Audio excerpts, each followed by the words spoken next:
All right. Welcome, everybody. Bienvenidos a todos. It is really wonderful to gather. So I'm Professor Todd Valatka, Director of the Lanach program here.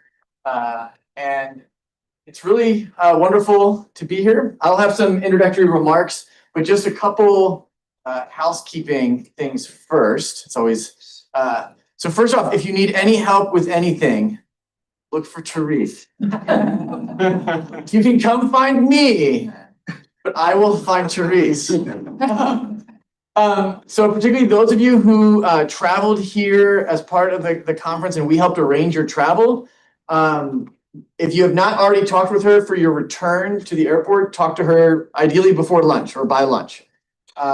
So please do that. Are there other... Going to be in this building throughout the day part. Yeah. And then so all of our sessions will be in here or in the auditorium, but everything will be in here during the sessions and for lunches and for the breakfasts. So just come over to here and we'll figure out where we're at. We're right at capacity in here, so it's beautiful. And then tenemos traducciones de las ponencias. So we'll have translations of the talks. So, okay, la mayoría de las ponencias van a ser en inglés. So most of our presentations will be in English, with Spanish translations in text form. So si necesitas una traducción de inglés a español, hay textos allí. Y entonces, and we're going to have one presentation, main session that's going to be fully in Spanish. And for that one, we will have translations in English in the back. And those are just like AI machine learning translations. So they're rough translations, but enough to sort of get us through. Después de la ponencia, so after the talks, we'll have conversation. And con traducciones generales. Okay. Tenemos como un espíritu muy relajado. We can relax, like we learn from one another. So once we get to the Q&A, if you are comfortable in both languages, you can sort of make your intervention, add your comment in English or Spanish, and then offer a kind of a short version in the other language. Or you can indicate to us that you're going to just speak in one language, and then either Amira or Leo will offer the kind of brief translation. So, por favor, habla en el idioma que es más cómodo para ustedes, y entonces podemos traducir en como una manera general y breve después de la intervención, el comentario. Okay? Okay. So, I always stand when I teach, which I'll sit. It's awkward. Okay. So I'm going to start with just some introductory remarks for us, and then we'll be able to start our first session. So, friends, it's wonderful to welcome you here to Romero-Based 2026. And as we begin, I want to name 3 hopes that I have for our time together. First, from the beginning of our Romero Studies Working Group, one of our central aims has been to build and strengthen a real community of scholars and practitioners engaged in Romero studies. I'm convinced that this community is the strongest foundation for our work, that this foundation is really the relationships we have in this room. That's the strongest foundation. And so we've structured these 2 days to allow as much time as possible, yes, for presentations, but for conversation immediately following, and then also the time outside during breaks. And so I hope this conference strengthens our friendships, and that it opens up avenues for collaboration, and just gives us space to creatively explore together. A second hope, so we know that academic work requires institutional support, as well as the energy and commitment of individual scholars. And we also know that institutions too often relate to one another competitively rather than cooperatively. And so I think one of the most encouraging developments for me over the past 6 months has been the growth of the number of partnerships that we have supporting the work that we're doing here together. So here at Notre Dame, the Kellogg Institute has strongly reaffirmed their commitment to the work on Romero studies and sort of Latin American theology and church concerns more generally. And so the Kellogg Center, and particularly the Lanach program, will continue to be sort of like a lead supporter of what we're doing here. And probably most importantly, given that support, is that we have the amazing Kellogg staff. So you've already met Therese Hanlon, but also Karen Clay, Maria Elena. We have this amazing staff that really has enabled us to have this wonderful event. So please say thank you to them. And so their continued support.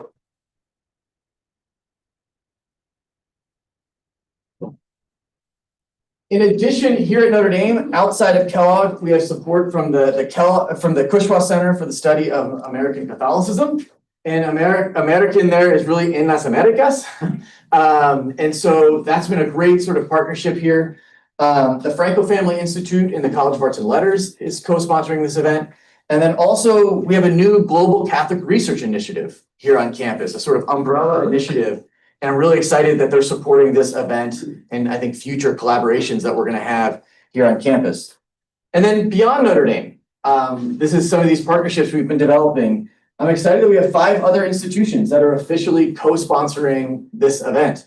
So the Boston College Libraries, their Catholic Historical Research Initiative, University of St. Thomas, the Department of Theology, Santa Clara University, the Division of Mission and Ministry, Fordham University, the Curran Center for American Catholic Studies, and University of Toronto, Mississauga, the Office of the Vice Principal Academic Dean.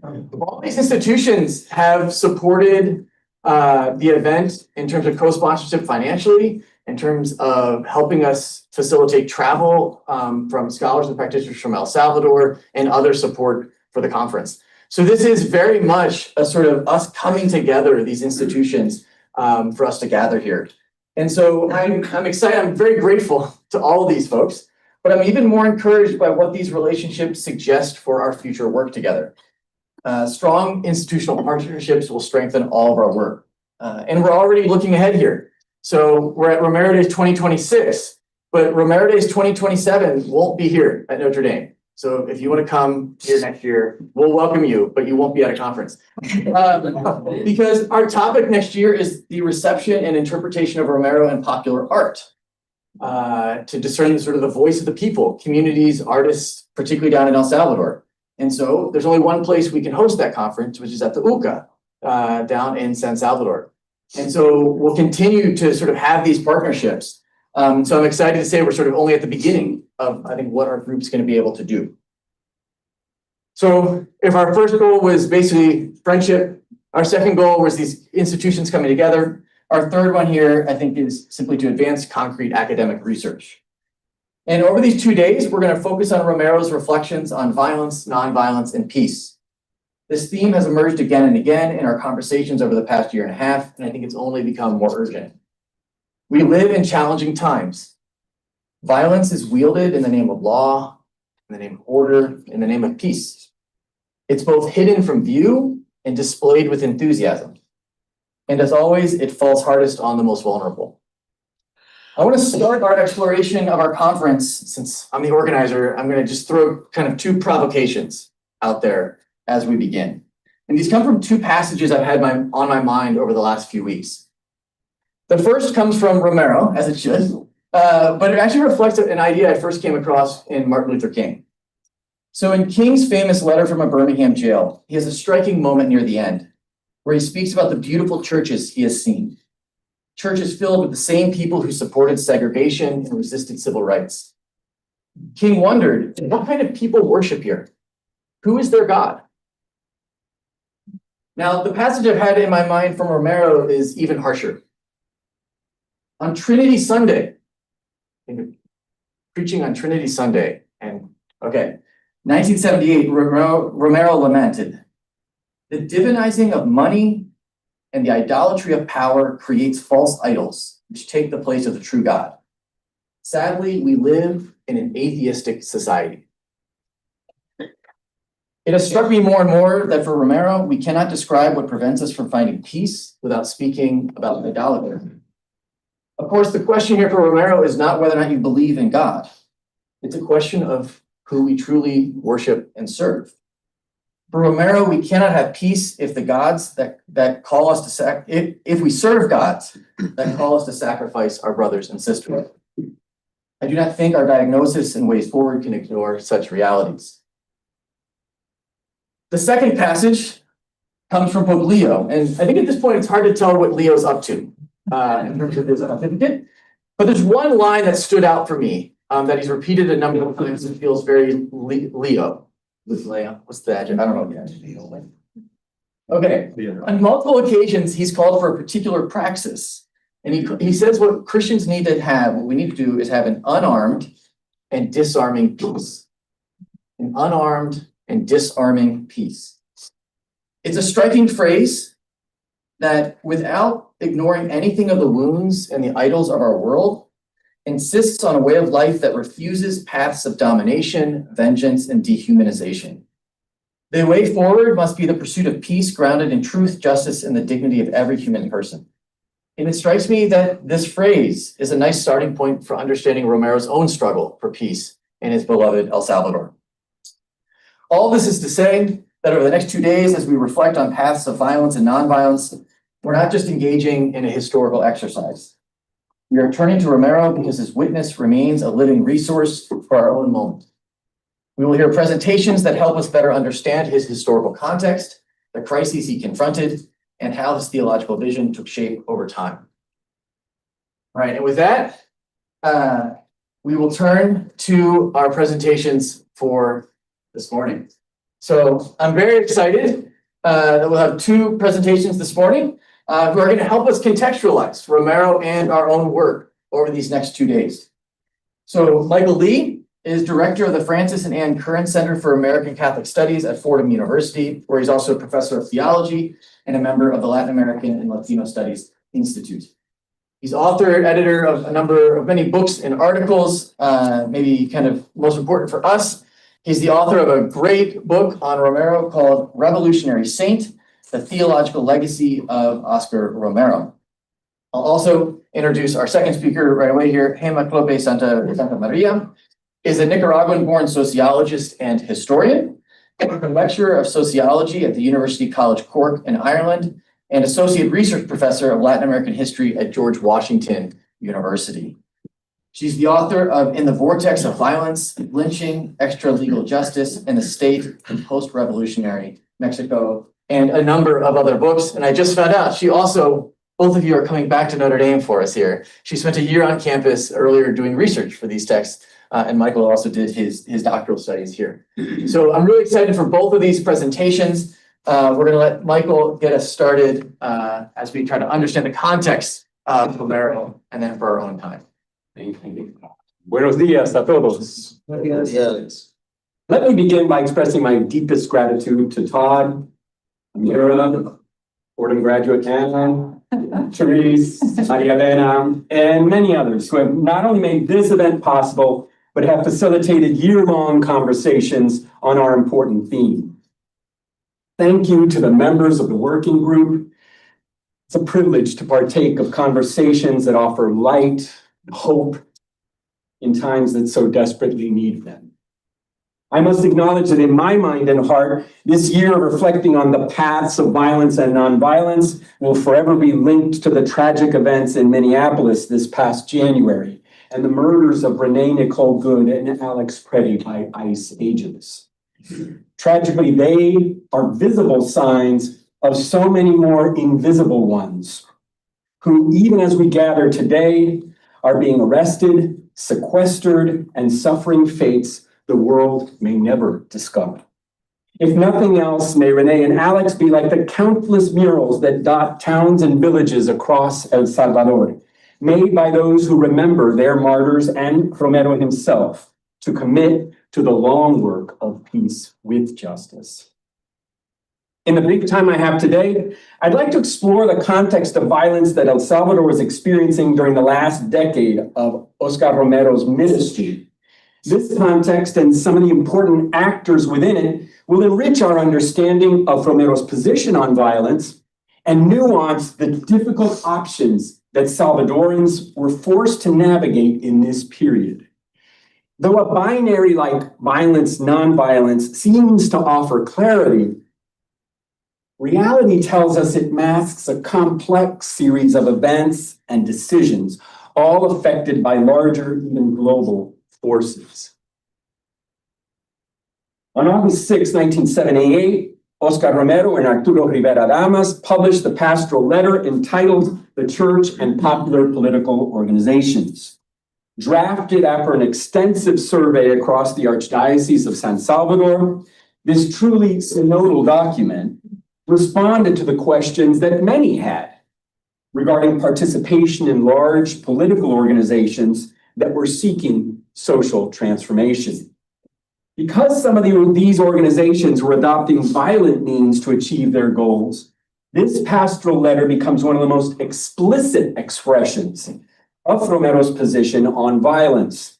Whether institutional, repressive, or seditious, Romero recognized that certain violence conditions individual and social options.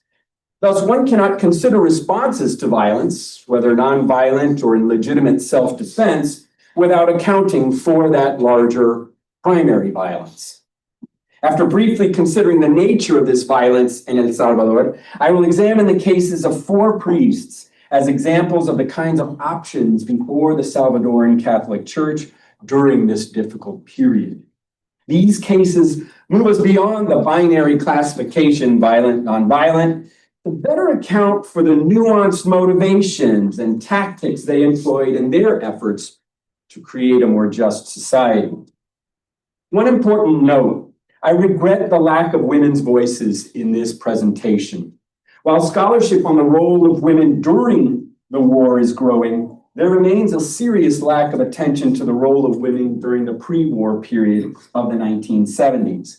Without the opportunity to do fieldwork on the subject and with an eye to a more nuanced and expanded treatment in later publication, this presentation had to rely on research that focuses on the clerical leadership of communities. My hope is that these clerics can serve an iconic function that would invite us to deeper study of the women and men whom history may never name. Though the description of El Salvador's institutional violence, which reaches back to its colonial origins, requires a book of its own, we can really highlight some elements that are most relevant to the period of Romero's ministry. Political life in the 1970s had been shaped for more than 40 years by the infamous Matanza, the 1932 genocidal massacre of indigenous peoples that institutionalized the rule of military dictatorships. The fraudulent reversal of the popular vote in presidential elections of 1972 and 1977 led to great despair regarding the possibility of change through electoral means. Economically, the modernization and development of the monocrop coffee economy, spurred by the Central American Common Market and the Alliance for Progress, meant great prosperity for only the very small landowning elite, while landlessness increased dramatically for the majority of the people. These political and economic crises were compounded by the violence connected with the 1969 soccer war with Honduras, where the repatriation of Salvadorans intensified conflicts over land, inequality, and national identity. Taken together, these concrete circumstances were aptly identified by Romero when he described institutional violence as, quote, whenever the institutional structures of society operate to the benefit of a minority or systematically discriminate against groups or individuals who defend the true common good. Though repressive violence was always characteristic of military rule, it found a new intensity and international support during the Cold War. After John F. Kennedy's declaration that, quote, communism is the chief obstacle to economic development in Central America, close quote, the United States, through the CIA and Green Berets, assisted General Jose Medrano, an enlisted CIA agent, to found the infamous surveillance network Orden. They also supported the organization of ANCESAL, the Presidential Intelligence Service that gathered files on Salvadoran dissidents, trained members of the Treasury Police in physical and psychological torture methods, and worked with the pictured Roberto Dobison, eventual mastermind of Romero's assassination. The 1977 presidency of General Humberto Romero was described by Ignacio Martín Baró as, quote, the consecration of a political program that was purely repressive, one that abandoned even reformist intentions and handed over the country to the worst reactionary, financial, and agro-exporting interests, close quote. In November of that year, the Law of Defense and Guarantee of Public Order empowered the government to eliminate any voices it wanted and legitimized extrajudicial violence, such as arbitrary imprisonment and systematic torture.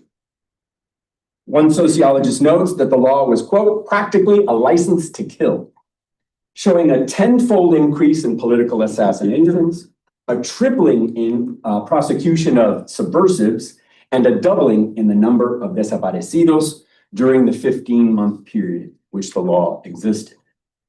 A bulletin of the Archdiocese of San Salvador noted that in 1978, the year that Romero's pastoral letter was written, 1,063 persons had been arrested, 147 murdered by security forces, and 23 more had been disappeared.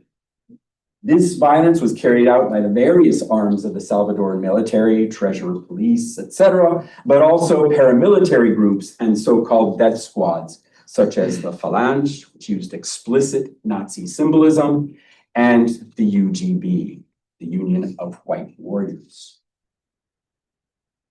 Disillusionment with the failure of reformist politics, combined with increased repression under the law for public order, spawned the creation of paramilitary groups who turned to acts of terrorist violence as an important strategic activity. Numerous assassinations were carried out by the FPL. Among them were Foreign Minister Mauricio Borgonovo, who was kidnapped and subsequently killed in May of 1977 when President Molina refused to negotiate for the release of 38 political prisoners. We can note that the next day, Alfonso Navarro, a priest, was murdered. And many say because of that. A statement by the kidnappers called it, quote, part of the prolonged war the FPL is continuing until it achieves a final popular revolution towards socialism, close quote. Other victims included the murder of René Guzman, former elections secretary, Osmin Aguirre, former police chief and provisional president and a principal actor in La Matanza, Carlos Alvaro Castillo, rightist rector of the UES, and Rubén Alonso Rodriguez, former president of the legislature. Many high-profile kidnappings were carried out by the farm, including those of foreign businessman Fujio Matsumoto, who was subsequently killed, and Kiel Björk, who was freed on ransom. The preferred tactic of the ERP at the time consisted of numerous bombings, government offices, industrial plants, the Nicaraguan embassy, and other symbolic targets. It should be noted that Romero called acts like these seditious or terrorist violence and not revolutionary, a term that he clarifies does not always have the pejorative sense we intend here. I'll talk about that in a minute. A fuller history of the larger popular political organizations and paramilitary factions is beyond our purview this morning. But we can see the vexing moral problems raised for members of the church in the organizations. Subsequent to or even alongside a conscientization experience in CEBs or pastoral education centers, they discovered a promising vehicle in being organized, but now faced important questions about the proper responses to a deteriorating situation of violence. In response to the forms of originary violence I have mentioned, Romero also identified various responses. He noted that in wake of repressive violence, such as when members of the armed forces would attack peaceful protests, one often saw spontaneous violence that was ultimately ineffective. More deeply, Romero notes that before the people lay the options of violence and legitimate self-defense, abounded by the principles of the so-called just war theory, and even in exceptional cases, including insurrection against tyranny, words of Pope Paul VI, and of course, nonviolence. We'll turn now to examine these responses. In this terrible, multifaceted context of violence, the Catholic Church in El Salvador did not have a singular response. There were those who supported the repressive Salvadoran regime, in fact, pretty much the rest of the Salvadoran Bishops' Conference, and viewed Romero's criticisms as subversive. Even within the progressive sector of the church that supported Romero, there were various responses to the violence. In my remaining time, I'd like to examine the cases of 4 priests whose stories demonstrate the complex choices that many in the church had to make and the deteriorating options they had at their disposal in their efforts towards a peace with justice. From the outset, it must be said that those Christians who implemented or participated in the pastoral work inspired by the Latin American bishops meeting in Medellin did not teach violence, nor embraced armed struggle as an ideological principle. The base ecclesial communities and pastoral education centers, what I would describe as the heart of a Salvadoran liberation theology, were dedicated to the empowering vision of evangelization and good news to those who are poor. In the face of a fatalistic spirituality that resigned itself to injustice in this life in exchange for a paradise in the next, this pastoral work clarified that divine salvation, fundamental claim of Christianity, must include human liberation. 2 of the earliest examples of this pastoral work are Father Sancho de Alas in Suchitoto and Frutillo Grande in Aguilares. Both studied at the Instituto Pastoral Latinoamericano in Ecuador and employed Freirian pedagogy and the so-called See, Judge, Act methodology to empower Salvadorans to study the structural causes of their poverty and reflect on them in light of the gospel. It is clear then why so many women and men who participated in the CEBs would subsequently join various organizations. As Lee Binford and Joaquin Chavez have documented, many of the organizations themselves were founded in the 1960s and early 70s, either by church initiatives or those who had partaken in them. Of course, the relationships between parishes and organizations could often be fractious. In his autobiography, Chencho Alas relates how FAPU emerged in May 1974 from the parish's work of conscientization, organization, and struggle. He laments, however, his departure 18 months later due to what he calls a chieftain, cacique mentality, in which each leader, men, from different factions believed their analysis to be the most adequate to the reality of the country. Our own Rodolfo Cardenal's work on Frutillo Grande shows how tensions emerged between the parish and FECAS, as many delegates of the word were being pulled into a more exclusive concentration on politics. And FECAS itself displayed a certain dogmatism in claiming to be the only organization that could represent the interests of the people. Grande struggled with how to collaborate while maintaining the autonomy, the independence of the parish.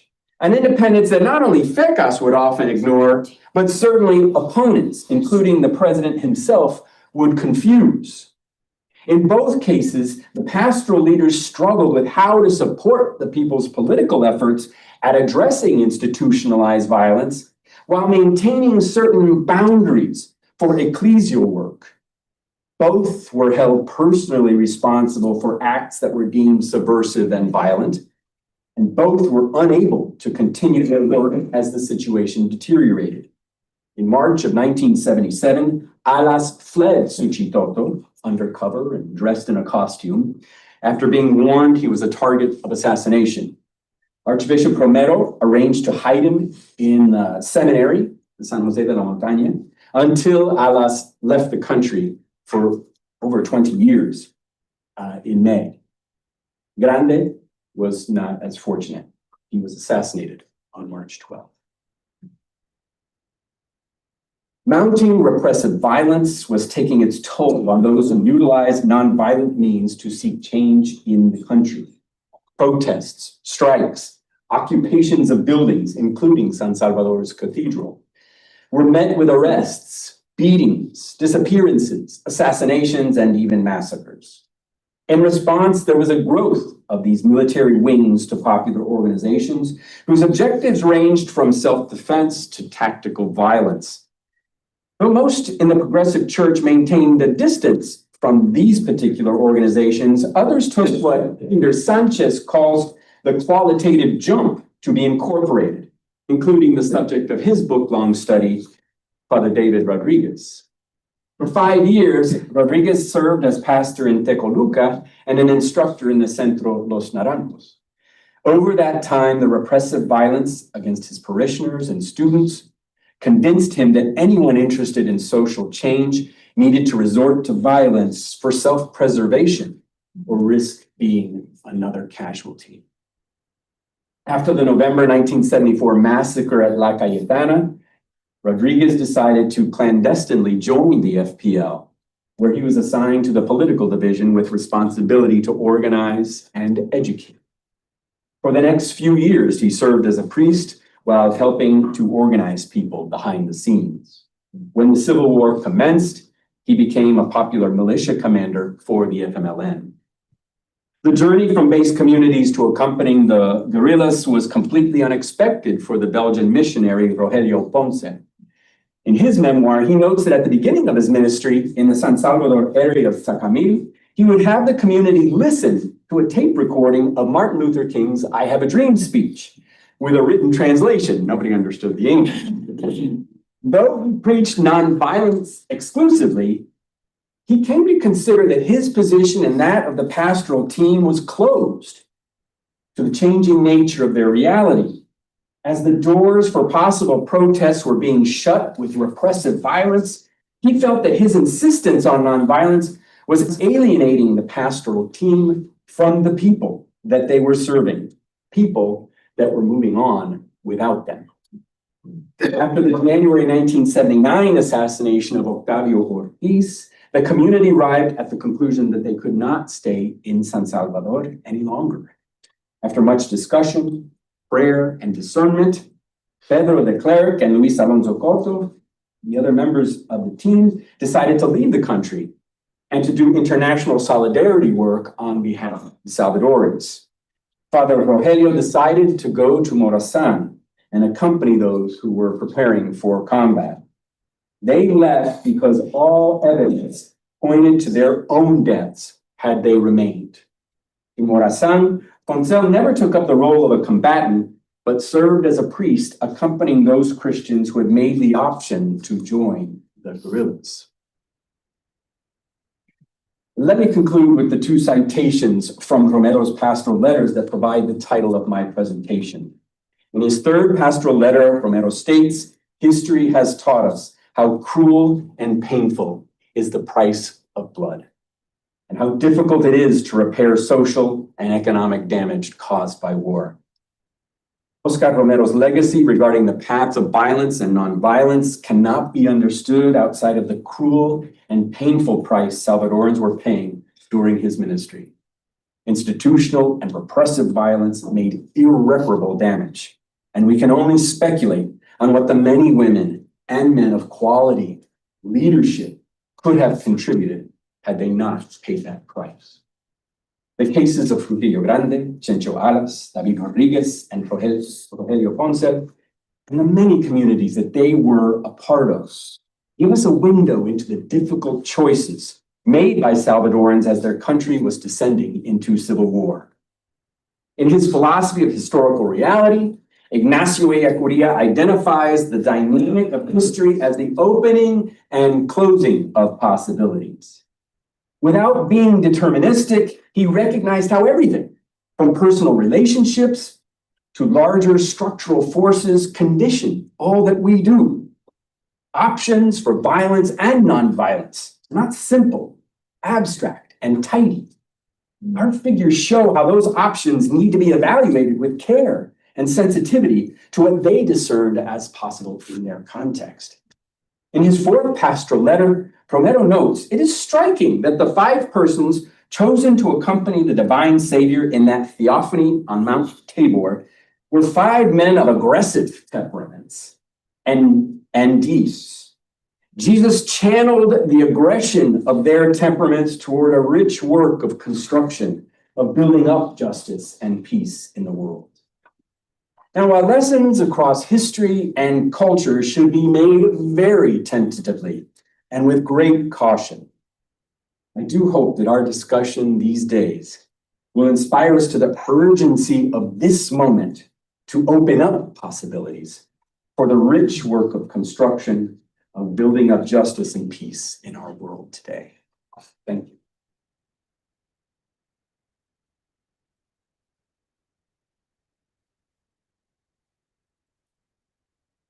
Thank you very much for that beautiful presentation. We'll have Gema speak. My eyes can barely see what's going on. So yeah, I mean, okay.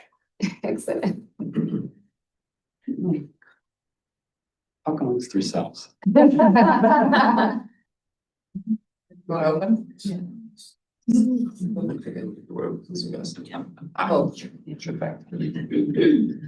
Yeah.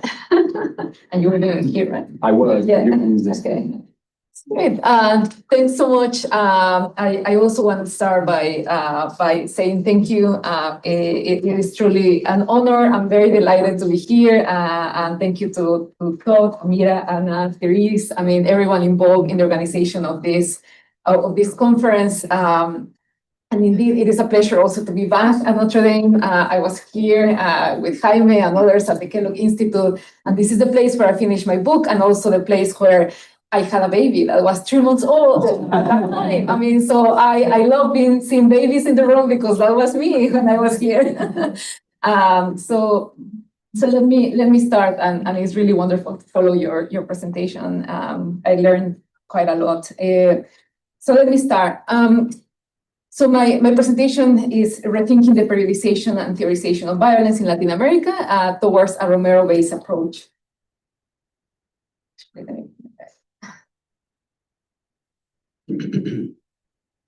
Peace is not the absence of war, argued Romero in his homily of July of 1977. And I quote, in the present time, there is no war in many countries, almost in all the world there is no war, and yet true peace exists nowhere. Written in the context of the late Cold War, Romero's remarks argue for a positive and more capacious understanding of peace that went beyond the lack of armed conflict and that recognized justice as the cornerstone to building peaceful societies. Almost 50 years later, Romero's words incisively capture Latin America's contemporary reality. Since the 1990s, the region's transition from traditional armed conflict to formal peace. Nevertheless, violence resulting from the actions of a state, parastate, and criminal actors is seemingly ever present, with lethal violence reaching levels comparable to or even exceeding those of traditional war zones. How to make sense of the levels of violence in Latin America today? How to explain the historical trajectory of violence in the region? And how should we understand its social and institutional precursors? The aim of my presentation is to engage critically with the scholarly accounts that have historicized and conceptualized violence in present-day Latin America as a phenomenon driven primarily, if not exclusively, by non-state armed actors, including gangs and drug cartels.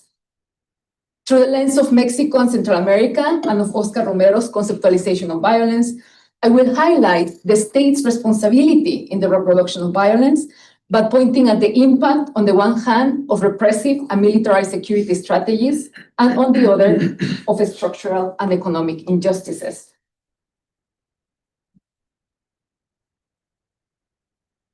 For the last 25 years, several scholars writing from the social sciences have examined the surging levels of violence in the region against a context characterized by formal transitions to democracy and the end of civil wars. According to this literature, since the 1990s, a deficient process of democratization, coupled with neoliberal transformations promoted by governing elites, and the deep inequalities and economic dislocations this generated, gave rise to manifold expressions of violence described as criminal, neoliberal, everyday, or simply new. Underpinning these categories is an invitation to conceptualize violence in contemporary Latin America as different from the political violence of the previous decades, particularly that taking place during the region's Cold War. There is violence perpetrated by or against state authorities, either to uphold or subvert a given political system, ideology, or movement.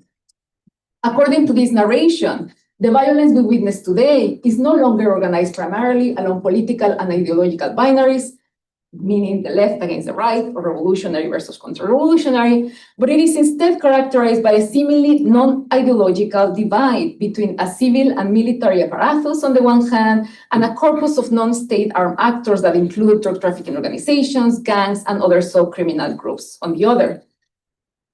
While these scholars recognize that criminal violence is not new, they do suggest that its preeminence over political forms of violence is part of a recent configuration. For instance, Inbush, Mise, and Carrion argue that while political violence was common in Latin America, sorry, there's a lot of text there, and I quote, this form of violence has now receded significantly in most of the countries of the region and has been replaced by other forms, mainly social, but also criminal. In a similar vein, Kees Koonings and Dirk Pujit argue that, quote, whereas the old violence revolved around defending or challenging the power of the state and the position of certain regimes, new violence entails, in a way, its democratization, in the sense that a variety of social actors pursue a variety of objectives on the basis of coercive strategies and methods. And similar arguments have been articulated by other sociologists and anthropologists, such as Desmond Arias, Daniel Goldstein, Javier Ollero. In this view, the neoliberal and democratic turn in Latin America produced at least two changes. State-led and political violence became secondary or derivative to non-state or criminal forms of violence, and violence became more plural, enacted by non-state and civil society actors or by a combination of both. This is set in contrast with the more top-down, centralized, and state-led violence that it is assumed characterized the past. Beyond academic circles, especially in mainstream media and political discourse, there is a proclivity to describe Latin America's current insecurity landscape as one driven by the violence and mayhem caused by non-state criminal groups, gangs, drug cartels, and simultaneously deny or minimize the violence provoked by the state actors. From Salvadorian President Nayib Bukele, who identifies gangs as evil and a cancer of society, and who denies the torture, disappearance, and extrajudicial killings carried out by security forces, to Mexican President Claudia Sheinbaum, who argues that military abuses no longer occur and that denunciations of human rights abuses are nothing but biased attacks against this institution. Official discourses on violence reproduce the idea that state-led violence is basically a thing of the past. There are certainly various examples that contradict this perspective and that can and should make us reconsider the ways in which state-led violence has not become merely derivative or secondary. In present-day Latin America, the state is not only responsible for reproducing violence via the use of punitive policies, mano dura, and militarized security approaches against so-called criminal groups, it is also responsible for generating forms of economic exclusion and inequality that result in violence, what Oscar Romero called structural or institutionalized violence in his third and fourth pastoral letters. Even in countries like Mexico, that have been described as experiencing non-conventional armed conflict driven by the activities of drug trafficking organizations, the state occupies a central place. A particularly salient and illustrative case is the disappearance of 43 students in Iguala, Mexico on September 26 of 2014. As the report from the Grupo Interdisciplinario de Expertos Independientes amply demonstrates, the Mexican state was not only responsible in terms of crimes of omission, but of active coordination and commission, with this crime involving the participation of elements of the military, municipal police, state police, and municipal forces. More so, Ayotzinapa cannot be understood as exceptional, as evidenced by other massacres and human rights violations perpetrated by the military under the so-called war on drugs. Beyond the security responses enacted since the 2000s, Ayotzinapa is also connected to longer histories of violence and state formation in Mexico. Indeed, as the final report of the Mecanismo para la Verdad y el Esclarecimiento Histórico suggests, the violence of Iguala is part of a constellation of actors and networks of collaboration that, quote, formed during the 1965 to 1990 period between authorities, municipal police, criminal organizations, and the military. Another case in point refers to the emergency policies enacted under the government of Nayib Bukele in El Salvador. Since the declaration of a state emergency in March of 2022, more than 80,000 people have been arbitrarily deprived of their liberty without access to due process and in conditions that violate basic human rights. Although these arrests have been carried out under the pretext of guaranteeing the safety of Salvadoran citizens, according to the government itself, 1 in 10 people deprived of their liberty under the state of emergency are innocent. Despite the decreasing levels of homicides that these policies have generated, at least based on official statistics, the fact that disappearances have increased during the same period complicates the story of success that Bukele's government has manufactured within and outside of El Salvador. I would argue that the sort of militarized, repressive, and short-term security strategies enacted by the Mexican state since 2007 and by governing elites in Northern Central America since the early 2000s need to be understood as political. In other words, the violence generated by these policies should not be understood merely as collateral damage or as a mere byproduct of criminal violence. Instead, these militarized responses and their effects should force us to redirect our attention to the state and its responsibility in reproducing cycles of violence in Latin America. And I will connect this to Romero's work. So let me go back to the question of the presumed prevalence of criminal and non-state forms of violence over political and state-led forms of abuse. Several authors have suggested breaking away from a narrative centered on drug wars, criminal wars, or state weakness. Based on a structuralist framework, they point at extreme labor insecurity and economic precarity generated by extreme liberalization policies as a fundamental cause of violence and conflict in contemporary Latin America. This emphasis on the structural changes that produce the conditions of possibility of violence is certainly not new. Oscar Romero's work brings to the fore a longer tradition in Latin America that has thought about violence not simply in terms of intentional acts of physical injury, but also in terms of the dynamics of social and economic exclusion that are harmful to human dignity and which impact on marginalized communities becomes routinized and normalized. Romero not only spoke about the repressive or arbitrary violence of the state in the third and fourth pastoral letters, but also about structural or institutionalized violence, by which he meant an unjust situation in which the majority of men, women, and children find themselves deprived of the necessities of life.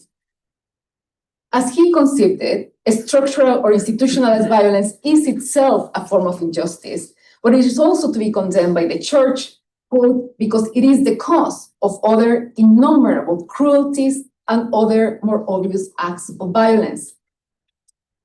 Although this expression of violence at first sight seems to be lacking an agent or an actor that bears responsibility for its commission, Romero does suggest this violence can be traced back to the actions and omissions of concrete individuals. And I quote, "Those responsible for the institutionalization of violence and for the intentional international structures that cause it are those who monopolize economic power instead of sharing it, those who defend them through violence, and all those who remain passive for fear of sacrifice and personal risk implied by any courageous and effective action." In the context of his writing, Romero is referring to El Salvador's governing elites, as well as to the economic elites that sustained the regime of social inequality and exclusion that had, for decades, impacted peasants and workers alike. In the context of present-day El Salvador, the same could be said. While Bukele's security policies point at gangs as the one and only origin of violence, it is clear that young men's involvement in gangs has to do with both the forms of socioeconomic exclusion and discrimination they have encountered, as well as with the injurious effects of mano dura policies that have only accelerated their criminalization, exclusion, and social annihilation. So what can we learn from Romero's concept and typologies of violence, and in what ways does it allow us to think critically with and against the periodization and characterization of violence prevalent in the scholarship that I described so far? I would like to highlight two insights that Romero's understanding of violence provides and suggest two areas that, although not addressed originally by Romero, follow from the interpretive and critical framework that he offered. So the first is recognizing the longer history of structural and institutionalized violence. Romero's writings allows us to reconsider the longer histories of economic exclusion that have existed in Latin America. Instead of seeing structural violence as the result of the neoliberal turn and the sort of unfettered capitalism that the neoliberal order brought, Romero reminds us that even the more traditional political violence of the past, that perpetrated by state and parastate actors and by guerrilla and counter-guerrilla forces, was shaped by structural forms of violence. In this sense, the violence of the guerrilla fighter is not so different from that of the so-called gang member today in terms of its causes, regardless of the former articulating a political discourse that the latter lacks. The same holds true for the violence perpetrated by state and parastate actors of the past or in the present-day context. In both cases, punitive and militarized responses are used against those at the margins of society, with the point of upholding the status quo and reproducing a social order based on economic exclusion. The second is structural and institutional violence and the recognition of those that are responsible for it. So Romero is certainly not alone in referring to structural violence in the terms that he does, and we can only think about the sociology of Karl Marx, Pierre Foucault, Nancy Shepherd Hughes, and many others. What I would like to highlight, however, is how Romero's framework, while referring to violence that is embedded in the system, allows us to attribute responsibility to specific agents or actors. So again, I mentioned this quote before, but in his words, it is those that monopolize economic power, and those that refuse to defend or that remain passive for fear of sacrifice and personal risk. In so doing, Romero allows us to highlight the responsibility of political and socioeconomic elites who benefit and reproduce structural and institutional forms of violence, which result in the more recognizable forms of violence attributed to individuals associated to gangs, drug trafficking organizations, or other criminal groups.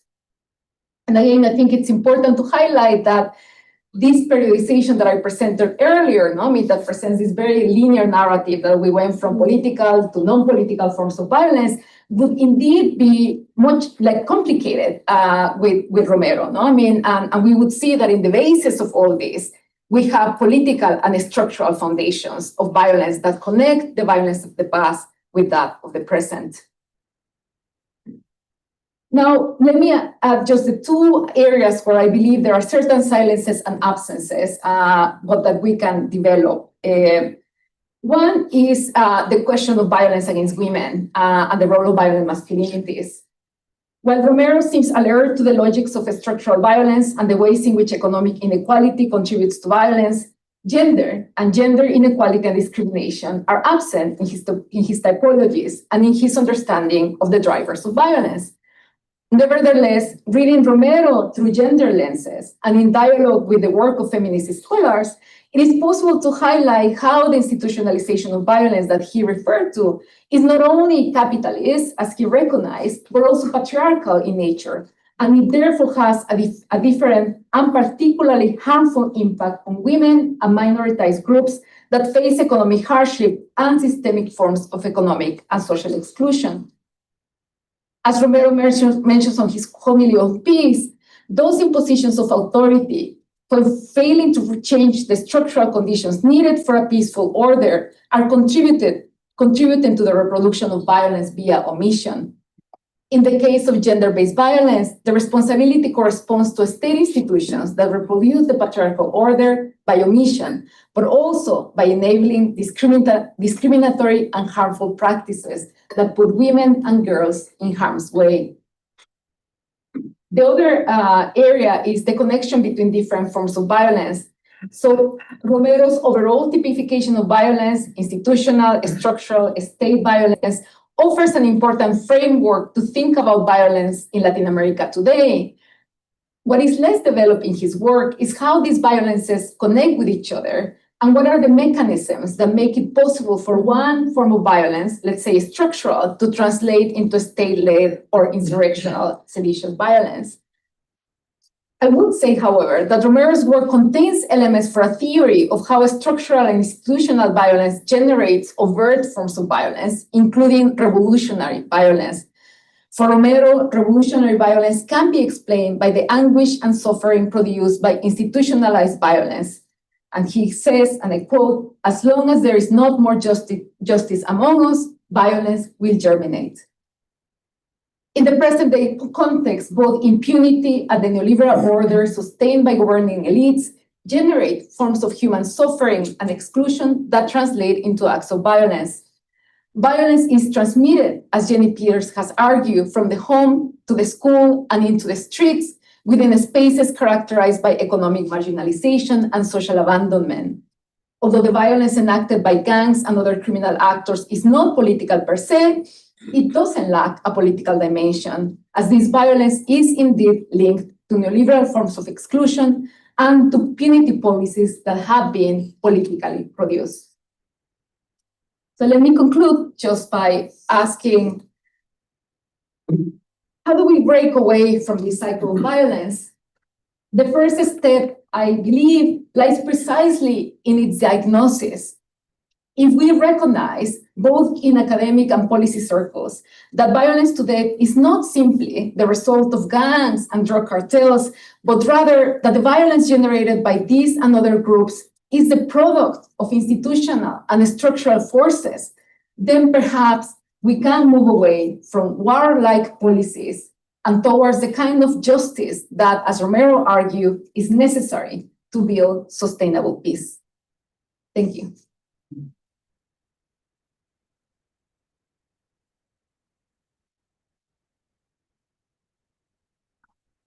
Great. Two wonderful presentations. And as I said, one of our goals is to have great space for conversation, both here in the room and outside. So we have about 30 minutes for conversation. En esta conversación podemos hacer preguntas. We can ask questions of our presenters, pero también ofrecer comentarios o otras ideas para ayudarnos a contextualizar Romero. So you can also breve, like short sort of interventions if you have sort of ideas to add to the group in terms of contextualizing Romero. We can ask questions of the presenters, but also sort of offer thoughts in response as part of our communal conversation. So with that, we'll open the floor. Again, Amira will be our sort of translator. So offer your interventions in whichever language you feel comfortable. If you can offer a brief summary in the other language, great. Otherwise, Amira can do that, but please signal that at the beginning.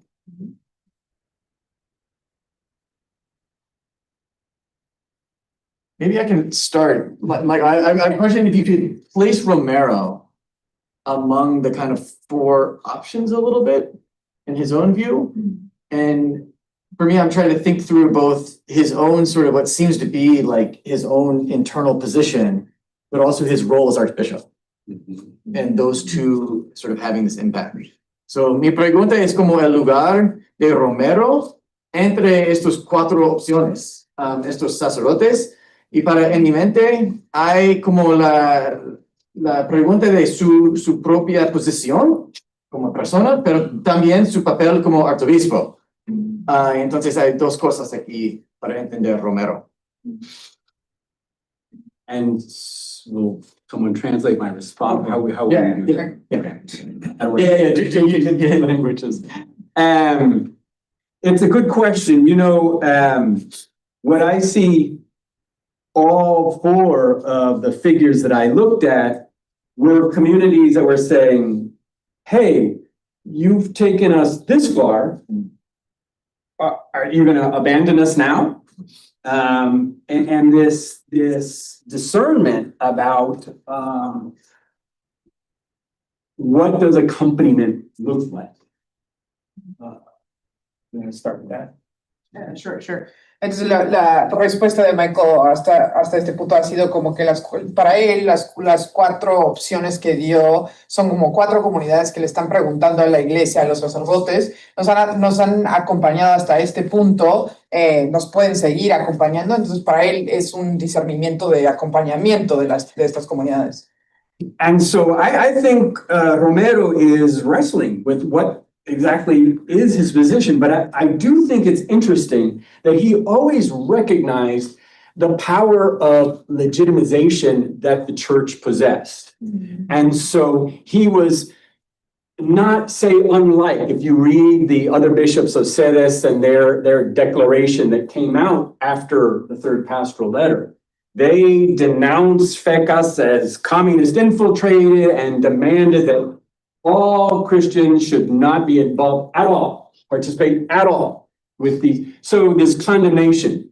And I think Romero was very careful not to, even if there were forms of violence that he was nervous about or even against, I think he was very loath to delegitimize these kinds of responses that are coming. And I think that's in part because he recognized the institutional, the structural, and repressive vehicles. And so to tell these, to delegitimize this certain set of responses is just to close any kind of thinking. So I don't know if we have a definitive idea. I mean, we see him supporting tentatively, or at least speaking positively about Nicaragua and its revolution. And we see him struggling so much during the coup and post-coup period to try to hold things together.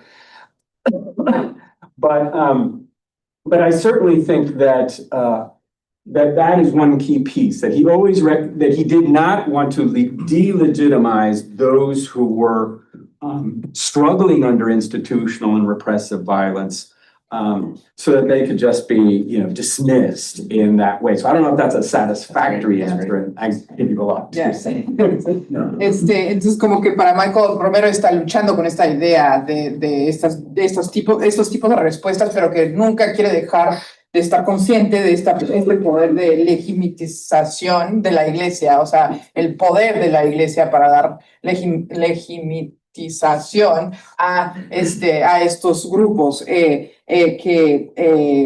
la conferencia episcopal de El Salvador denunció muy fuerte a estos movimientos de FECAS que estaba hablando Michael, y que Romero, aunque compartía alguna de esas cosas, también siempre tenía mucho cuidado de reconocer, como dijo Gema, la violencia que dio luz a estos otros tipos de respuestas, ¿no? Entonces, como que siempre reconocer esto de que era una respuesta a una violencia también mala o violenta, ¿no? Y que para Michael, como que no hay esta idea definitiva de parte de Romero de la pregunta de Todd, y habla también de Nicaragua, que Romero tuvo como en balance después del golpe de Estado, intentando como, pues sí, mantener un balance, una crítica balanceada, ¿no? de qué estaba pasando ahí. Entonces, como que de parte de Romero, para él, siempre había este cuidado de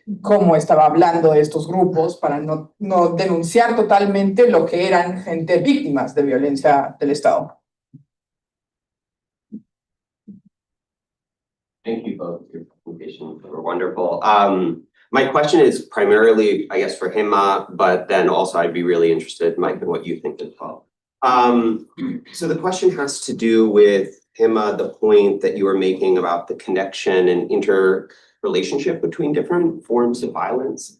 And it does seem, as you said, that in Romero's thought, there's a seed of recognition that sort of forms of violence are not only connected, but productive of one another. For instance, I mean, he's very clear in the pastoral letters that, institutional and structural violence produce the kinds of responses that, that Mike was talking about in his presentation. And moreover, what you've laid out in your presentation seems like if he were alive today, the kind of argument it seems to me he would make about how the focus on sort of gangs occludes these deeper roots of violence that we need to take into account.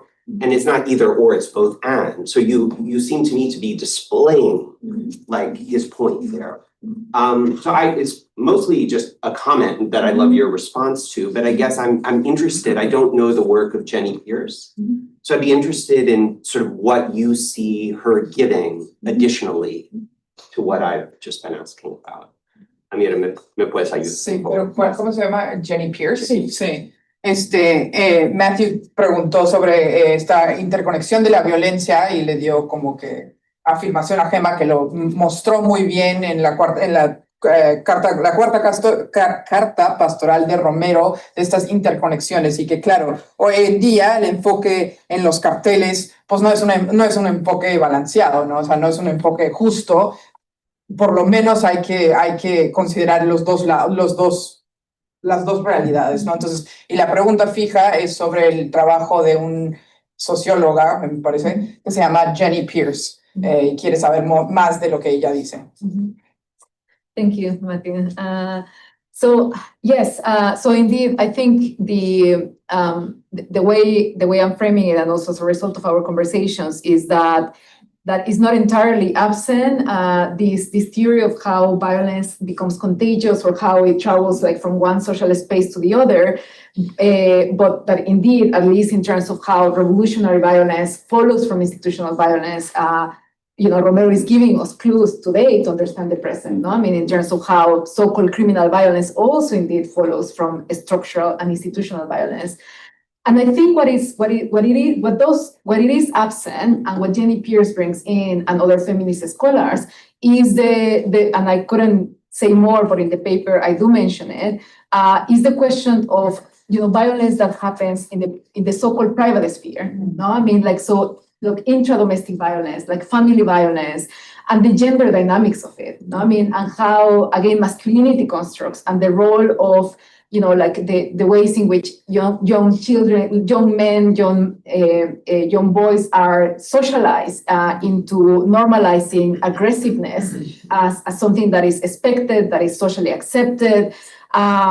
So this, I mean, Jenny Pierce is only one among many feminist scholars that have, like Rita Laura Segato is another great feminist scholar that has thought about and that has pushed us to think beyond the public-private divide and has brought to the fore the importance of considering the gender dynamics of violence. No? I mean, so I think that's where, again, and in his thinking of structural violence, the elements are there, but we just need to gender it. I mean, we need to kind of like take it a step further, and that's what I'm trying to do in the paper. Y que lo puedo decir yo si quieres. No soy tan buena como tú, pero Yo soy yo misma. Sí, no tengo, yo tengo. Sí, creo que lo que mencionaba es que efectivamente creo que en el trabajo de Romero están ahí los elementos para una teoría de cómo las diferentes formas de violencia se transmiten, ¿no? O sea, cómo se contagian. Entonces, lo que está muy claro en su trabajo es cómo la violencia institucional y estructural da pie a la violencia revolucionaria. Y eso nos permite, o podemos aplicarlo a la realidad actual, en la que, de nuevo, la violencia institucional y estructural está en la base de la violencia supuestamente criminal, ¿no? De los cárteles y las pandillas. Lo que sí me parece que está ausente, no obstante, es una mirada más feminista o de género que reconozca, por un lado, y esto es lo que hace Jenny Pierce, como la violencia en el ámbito doméstico privado, ¿no? La violencia intrafamiliar tiene un impacto y se transmite en el ámbito público, ¿no? Y por otro lado, el papel de las masculinidades y de construcciones de masculinidad que autorizan o normalizan la agresividad y el uso de la violencia entre niños y jóvenes varones, y que eso tiene un impacto directo en la participación después en estos grupos criminales. Entonces, creo que ahí están las semillas, ¿no? O sea, pero hay que traer esa perspectiva de género y esa perspectiva feminista, ese marco estructural que nos está dando Romero. Ya. Creo que primero acá. So, yeah, Carlos. I have a question that I'm going to transmit from our colleague, Julian Filikowski, who's watching us. It's a question for Michael. Julian asks about the case of Ernesto Barrera and whether you have any observations about Romero's relationship to that case specifically, which he had to grapple with some of the questions that you talked about.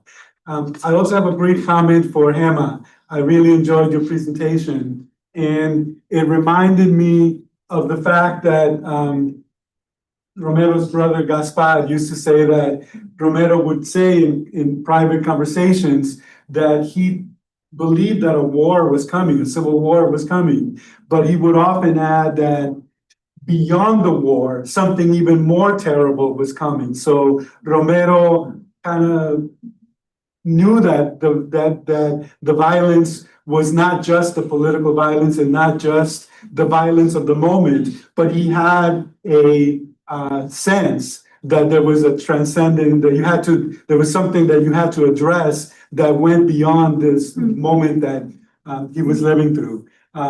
Traduciendo mi pregunta, la pregunta puntual era para Michael Lee, nuestro colega Julián Filikowski, está viendo desde Londres. Él iba a estar aquí, pero no pudo venir. La pregunta de él es sobre Ernesto Barrera, un sacerdote que fue asesinado y habían críticas de su trabajo. Muchos decían que él estaba involucrado con la guerrilla y que Romero se debía distanciar, pero vamos a escuchar lo que Michael Lee tiene que decir sobre eso. Mi comentario sobre la postulación de Gema es que se dice, Gaspar Romero, el hermano de Romero, decía que Monseñor Romero comentaba privadamente que él pensaba que iba a venir una guerra civil, pero que después de la guerra civil iba a haber una violencia aún más fuerte. Y siempre me pareció para mí que fueron palabras proféticas. Gracias. Thank you, and thank you to Julian, even from afar. Get me with questions.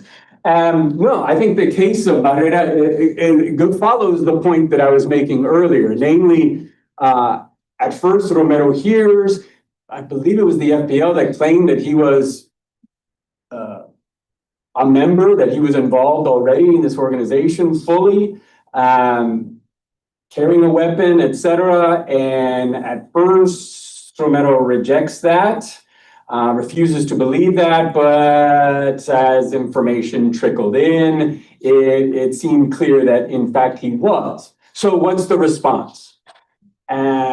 Should, as they had with Rutilio Grande, Alfonso Navarro, etc., should they have a funeral in which, you know, there's an expression of care and solidarity? And his famous answer was, well, what would his mother do? She would be by her lost son. And so that is what the church is going to do. So, you know, he recognized again that not being at that funeral, not conducting that funeral would in fact delegitimize the work that Barrera was doing, etc. While at the same time, I think he felt, and his homily bears witness to it, a way that he can speak for peace, but do so in a way that, you know, was accompanying, was in solidarity, without necessarily advocating for a path that at that point Romero was not ready to advocate for. So I think this, again, this point of legitimization in the face of these different options that folks are taking is pushing Romero, because it also forces Romero to see more and more clearly the complexity of the choices that people were making and of the difficult circumstances that they are facing. And yeah, I'll leave it at that. Sí, entonces, en el caso de Barrera, creo que dijiste el FPL, ¿verdad? Le dijeron al principio que Barrera estaba armado y que al principio Romero no los cree, que eso no puede ser posible, pero resulta que pues sí fue cierto, ¿no? Entonces, la pregunta entonces se propone más como se debería mostrar, como demostraron con otros sacerdotes en la diócesis, el acompañamiento o el apoyo de poder celebrar un funeral para Barrera, y Romero dice cómo sería su mamá, o sea, la mamá de Barrera, cómo se portaría ella. Y en eso concluye que la mamá estaría ahí, ¿no? La mamá lamentando la muerte de su hijo, entonces Romero decide celebrar. Pero Michael dice como que para él eso fue un acto de, nuevamente, no quería quitar la can't get the word out of my mouth, legitimización, no sé por qué les cuesta mucho, de estos grupos, ¿no? Entonces, como que lo hizo con cuidado, o sea, Romero se acercó a esto con cuidado, intentando, y dijo al final Michael algo muy bonito, como que intentando entender la complejidad de estas opciones, ¿no? De estas decisiones que toma la gente enfrentando lo que es una violencia estructural.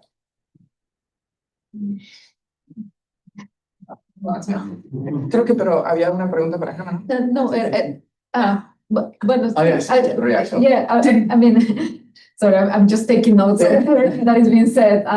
No, but I just love that, that reference. No? I mean, that the worst is yet to come, because indeed, I think what I find very persuasive of Romero's work is how, I mean, again, there are many scholars of peace that have made this argument. No? I mean, but he did it very early. I mean, in terms of understanding that, that war is not the opposite of peace, but is violence, right? I mean, that the centrality to understanding violence beyond traditional armed conflict. And so I think I find very persuasive, no? I mean, these questions. So I was just saying that I love that. Me encanta esa referencia porque lo que encuentro de muy poderoso en el trabajo de Romero es cómo está pensando precisamente que la paz no está opuesto a la guerra, sino a la violencia, ¿no? Entonces él desde muy temprano, o sea, es algo que han teorizado varios académicos que trabajan sobre el tema de paz, pero él lo está diciendo desde muy temprano, ¿no? El hecho de que tenemos que entender que la violencia en contextos de no conflicto, ¿no? O de no conflicto tradicional es importante, ¿no? Entonces, sí, simplemente.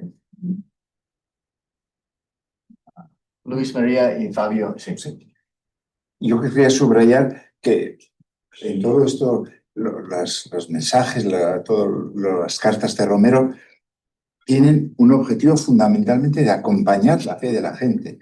O sea, no es una reflexión teológica pues para ver cómo me sale. Está muy pendiente de la fe de la gente, de las comunidades, de las personas, de los curas, de los laicos.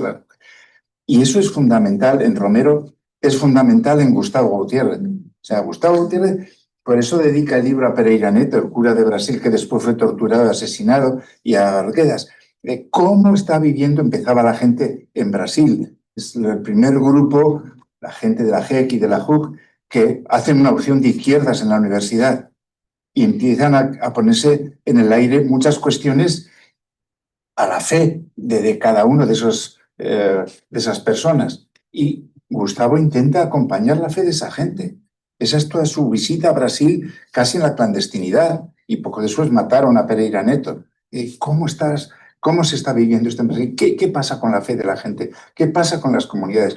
Y en otro sentido, lo de Romero. Y yo lo conté el año pasado, yo no para presumir, sino que las 2 veces que hablé con Romero en Puebla, me dijo, tiene que venir para reconstruir la fe en El Salvador. Pero dice, pero ¿tiene sentido el trabajo con estudiantes?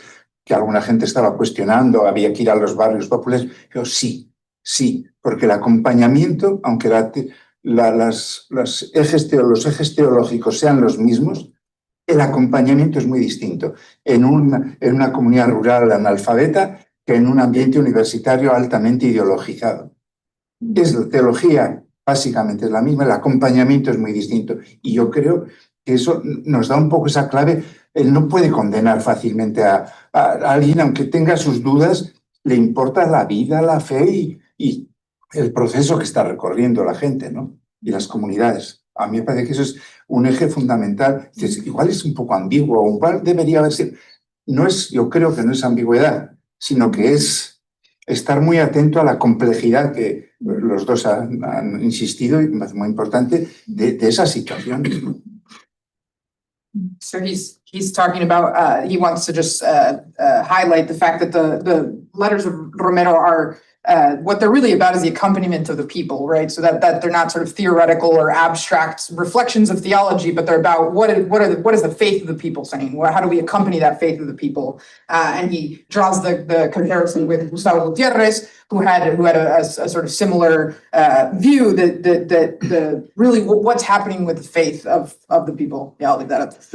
And so Luis Maria met Romero, I think several times, but he's talking about 2 times that he met him in Puebla, and where Romero is talking about, conociste a Romero, ¿verdad? En Puebla? En Puebla. Sí. And talking about how do you accompany the the difference between accompanying students is maybe different than accompanying university elites versus people who are working in popular neighborhoods, right? The accompaniment of those people is different, even if the theology is very similar, right? So even if we're believing the same faith, how that actually gets incarnated and how that actually gets played out is very different. And so then he highlights at the end that he wants to just say that this is a really, really important focus, this idea of accompaniment, and that even though it seems ambiguous or it seems abstract, really what it's about is being there with people. Thank you. A question for Gema. What is the role of transnational corporations in this idea of socioeconomic violence? Because in Romero's times, you had the landowners that influenced the agrarian reform, and even now we can see more that how big, powerful corporations are basically dictating the role of the economical policy. And in Spanish sería, ¿cuál es el papel de las corporaciones transnacionales en relación con la violencia socioeconómica? Porque en tiempos de Romero teníamos a los terratenientes, que son los que dictaron la reforma agraria, y ahora tenemos estas corporaciones transnacionales gigantes que de alguna u otra forma están dictando las leyes socioeconómicas. Sí, no, absolutamente. No sé qué hacer primero. No, I think it's absolutely crucial. No, I mean the role of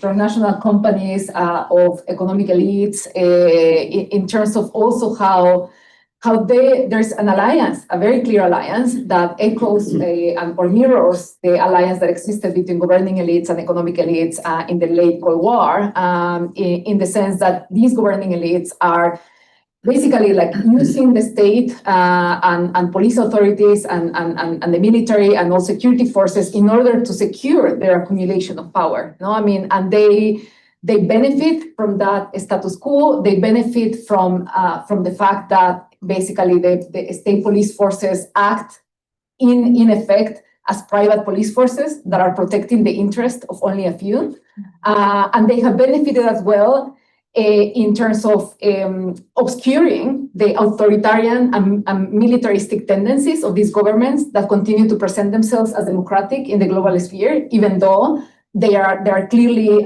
there's democratic backsliding, there's like clear authoritarianism in the case of El Salvador.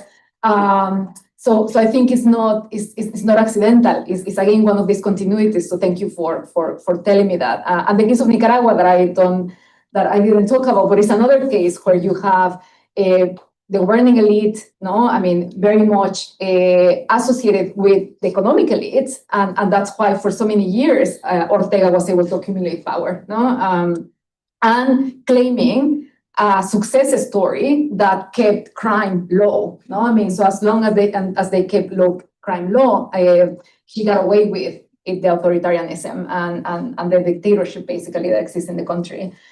Entonces, bueno, creo que estaba mencionando que efectivamente hay un paralelo entre la manera en la que las élites gobernantes estaban asociadas con las élites económicas, ¿no? Y que hay muchas, efectivamente, multinacionales, empresas y élites económicas en general que se benefician del tipo de régimen de control que existe actualmente en estos países. Que son élites que básicamente están utilizando a la policía, a los militares y al sector de seguridad como agentes privados que protegen sus intereses económicos y que es un beneficio mutuo, ¿no? Porque estas élites entonces después,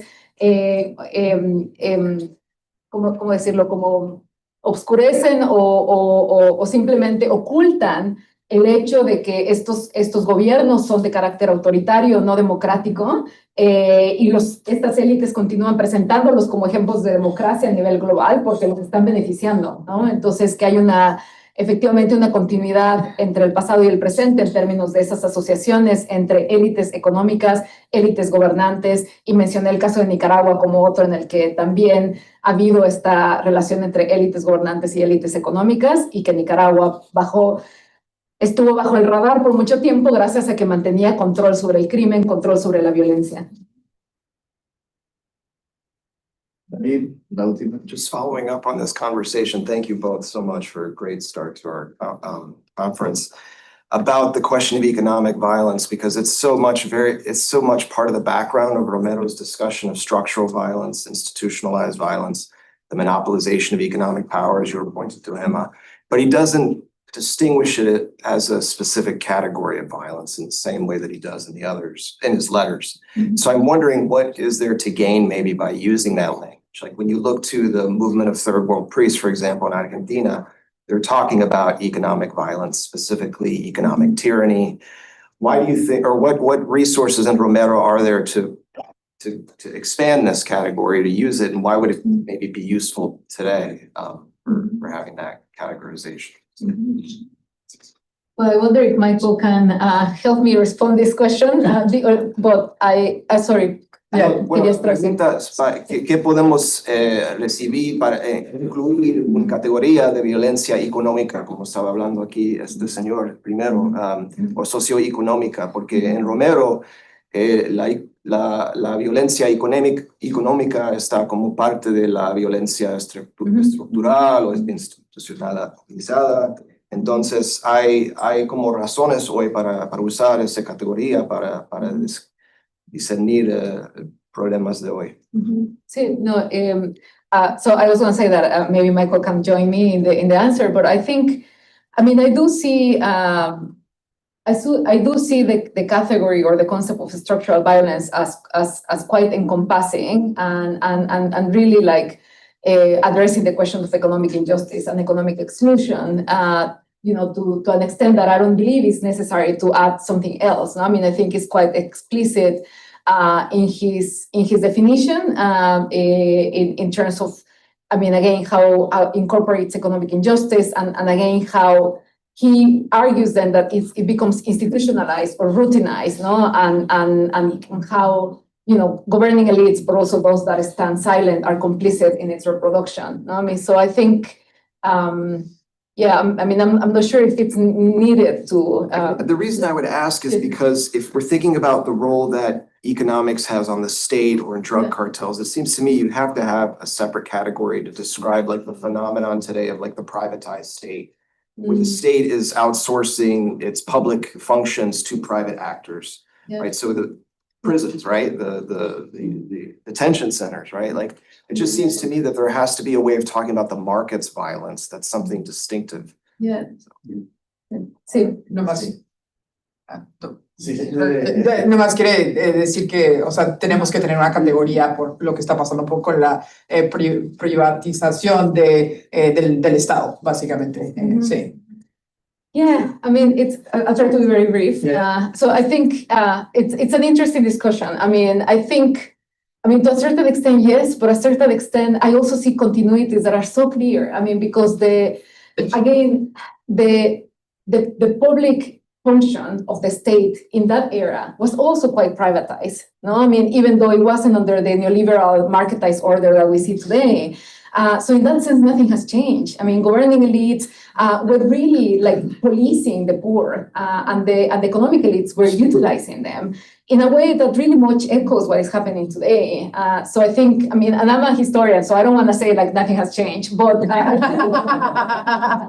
sí more continuities than ruptures in that sense. Entonces veo como continuidades en términos de cómo la policía, el Estado está sirviendo a las élites económicas en el pasado y cómo esto pasa hoy en día. Entonces quizás no veo tan necesario agregar una categoría de violencia económica porque creo que está un poco la violencia estructural implícita, pero es una conversación muy interesante. Wow.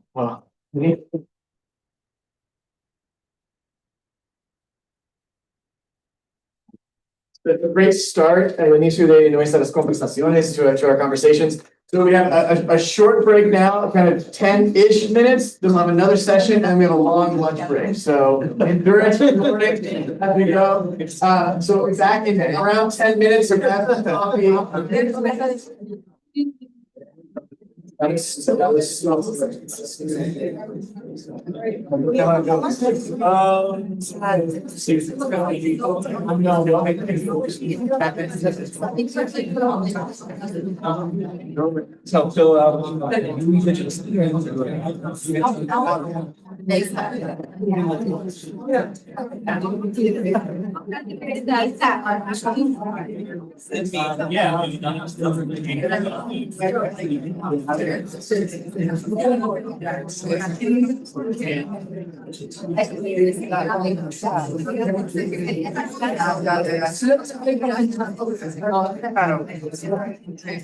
Sí, porque sí es creo que también esto de las abuelitas a gatos, algo que yo soy, pero como la dentro de su mente de una manera la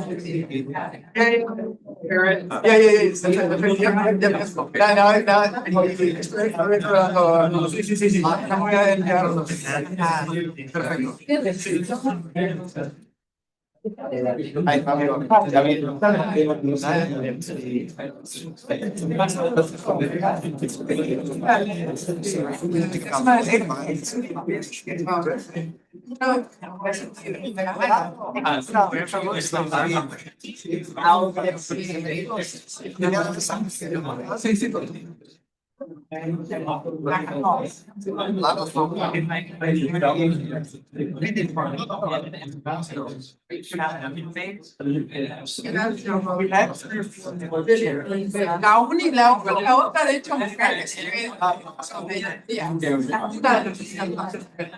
la más importante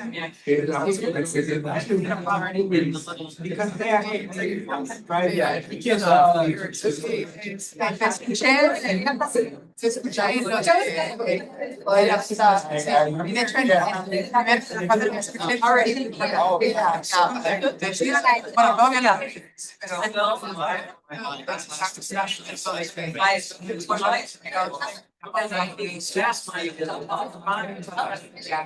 nadie más lo había leído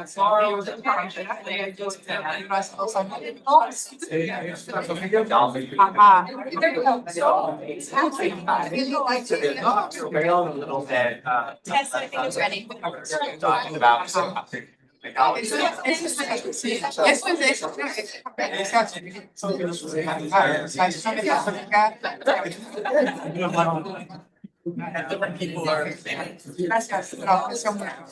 I know that's where.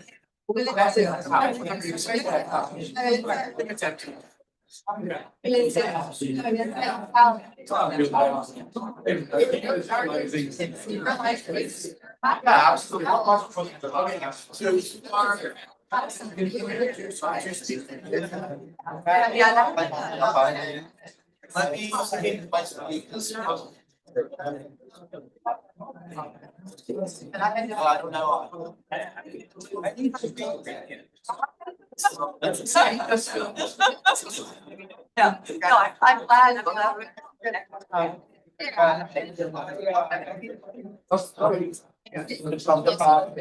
out, go to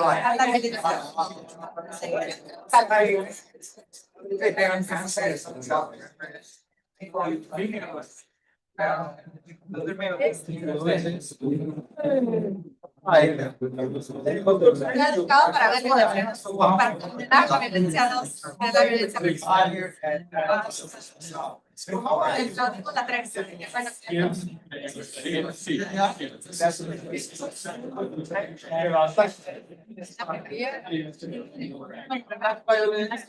Pero no desinteresa.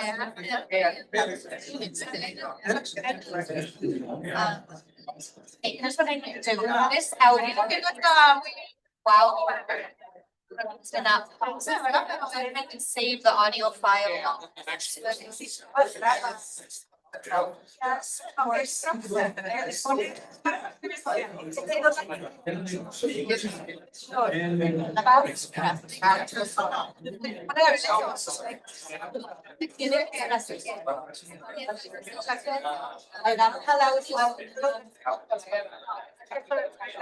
Pero quiero que sí.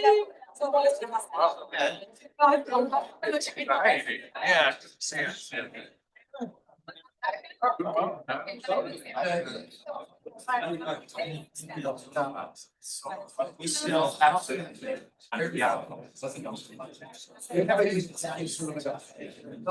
Because the other Bueno, para tres just made.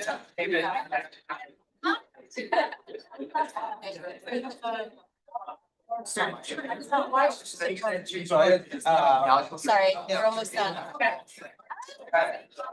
No. I dropped 16 for No,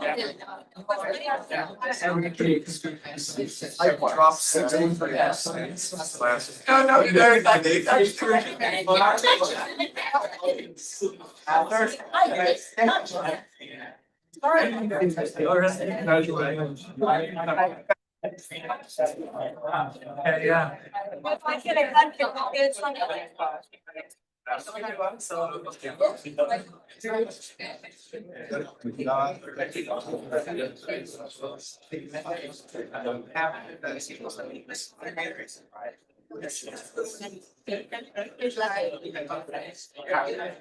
Oh, yeah, no. Ay, Teresa,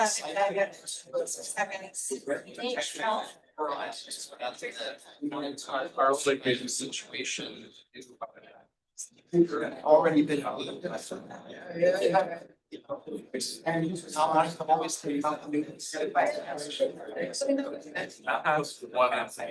one of the history, one in scripture.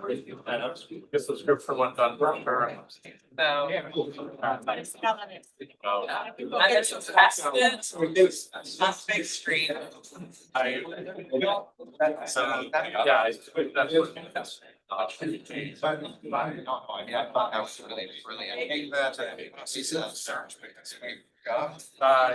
Periodization is sort of.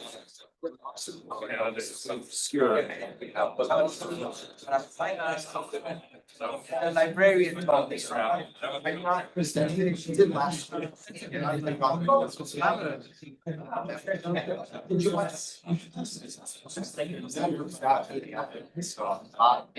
So, yeah. Oh, it's great. I did not actually. Whatever's used, if we just take away and I realize.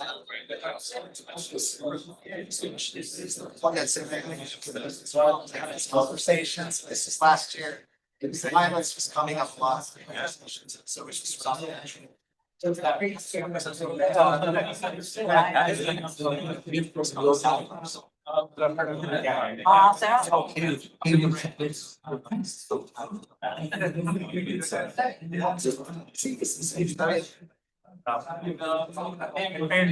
spoke with Gema.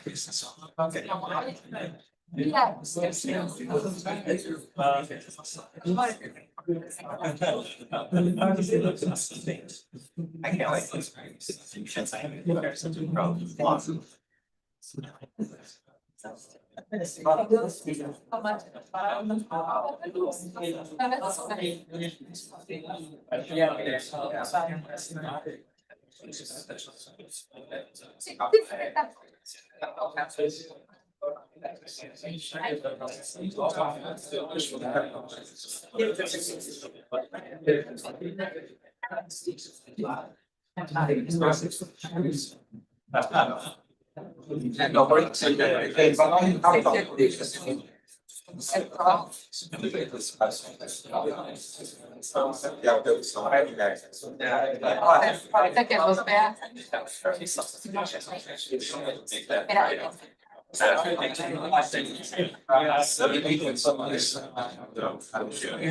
Best I've done. All right, good. Yeah.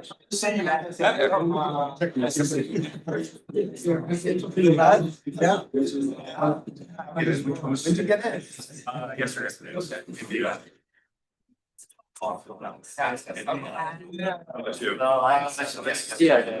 Nice. You ain't done this.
These early 60s.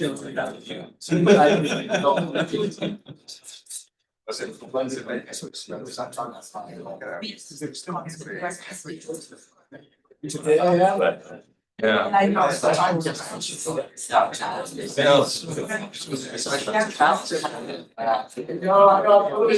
We're already like. I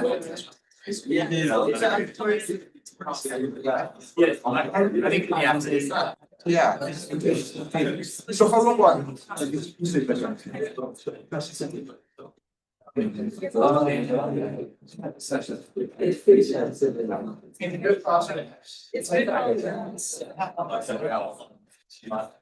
Yeah. Oh, yeah. Sure, sure. I got a house.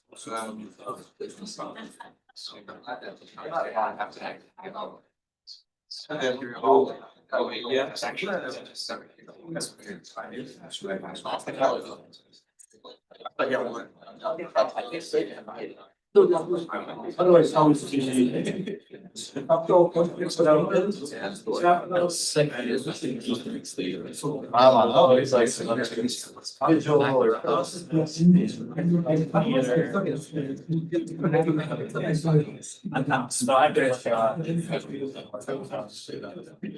Yeah.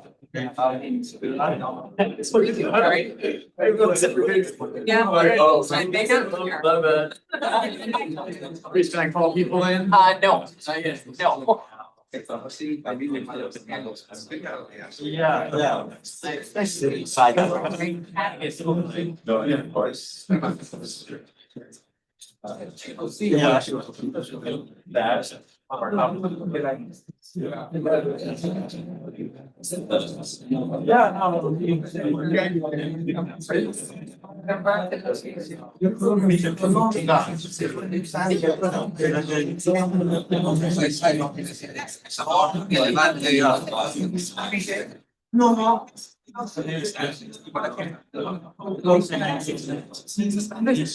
Good. That's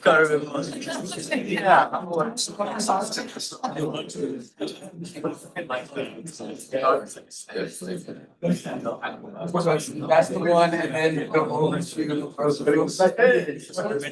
Well, who's going first? I'm just going. Whatever.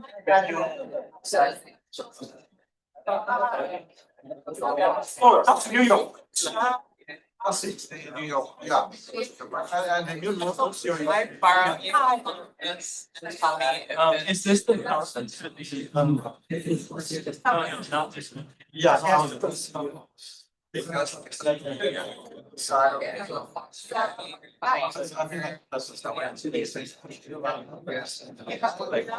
Yeah, private, but they. Yeah, yeah. You get it done with the. Yeah. Yeah, times, yeah.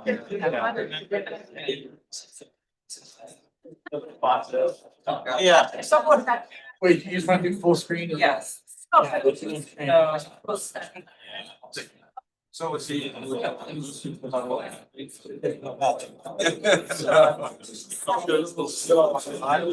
Yeah, yes, yes, I.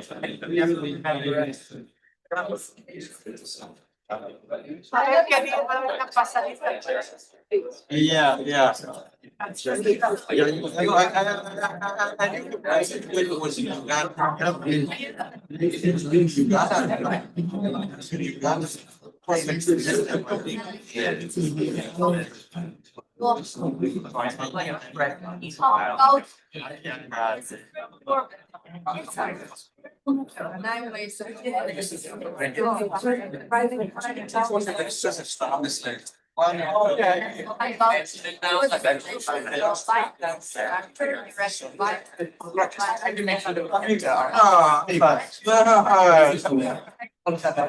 Hawaii.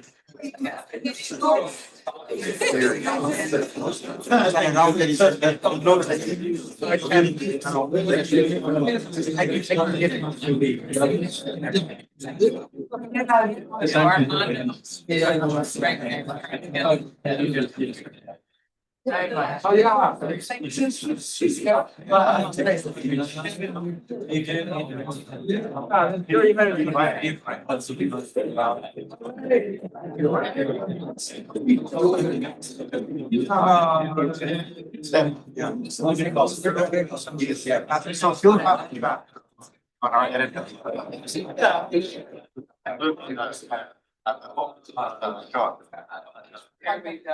Good guy. You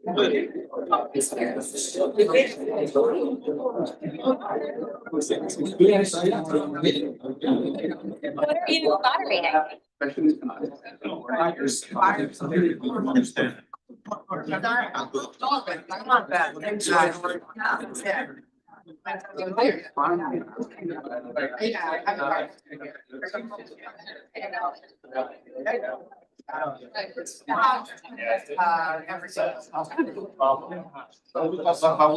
Yeah, I mean, I should have. Right now, I'm delegating. So I'm sure it's deciding to the same. That's you haven't made any. I went there and it took stay license. What are you talking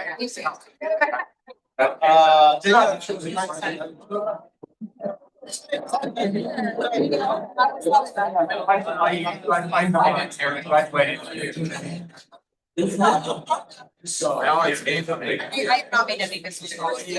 Either step, but I. Probably got it. Insights are great. Yeah. No, I understand.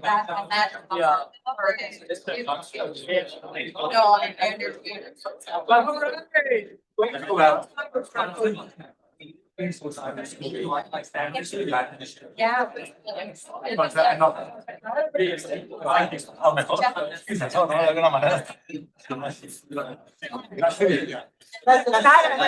We have to make a short. Yes. Right, you were here. I was here. And if they're on the socials, let them know that. Yeah. That's gonna talk to you.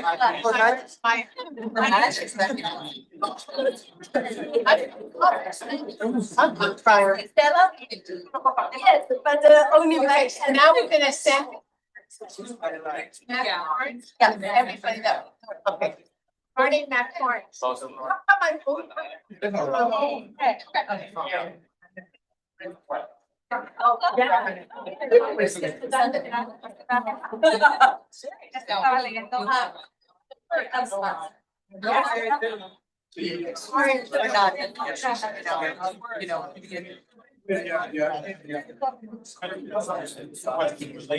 All right. All right. Welcome back for our second session. Para la segunda sesión. If it's like last year, each set of presenters are going to feel more and more pressure after the previous ones. So, no pressure, Kevin. Okay. So I'm really excited for this next session. One of the thoughts we had with this conference in terms of understanding Romero is there are particular moments where he's forced to engage the questions of violence and nonviolence and questions of peace. And so to look at some of those moments in greater detail. Esos momentos históricos que estaban muy importantes para el desarrollo del pensamiento del Monseñor. And so Kevin Coleman is going to walk us through some of those moments in terms of the development of the thought of Romero. So let me give a brief introduction to Kevin. Kevin is a historian at the University of Toronto who has worked on film and photography in terms of history of Latin America, social movements, and most importantly for us, he's working on, I say very long biography of Romero. So he brings a great deal of historical expertise to us in this group. He's the writer and director of Stolen Photo. So I highly recommend looking at his work. Armando, Marquez Ochoa, will be our respondent. So in this session, we'll have one main presentation, and then Armando is going to sort of get us moving on the conversation.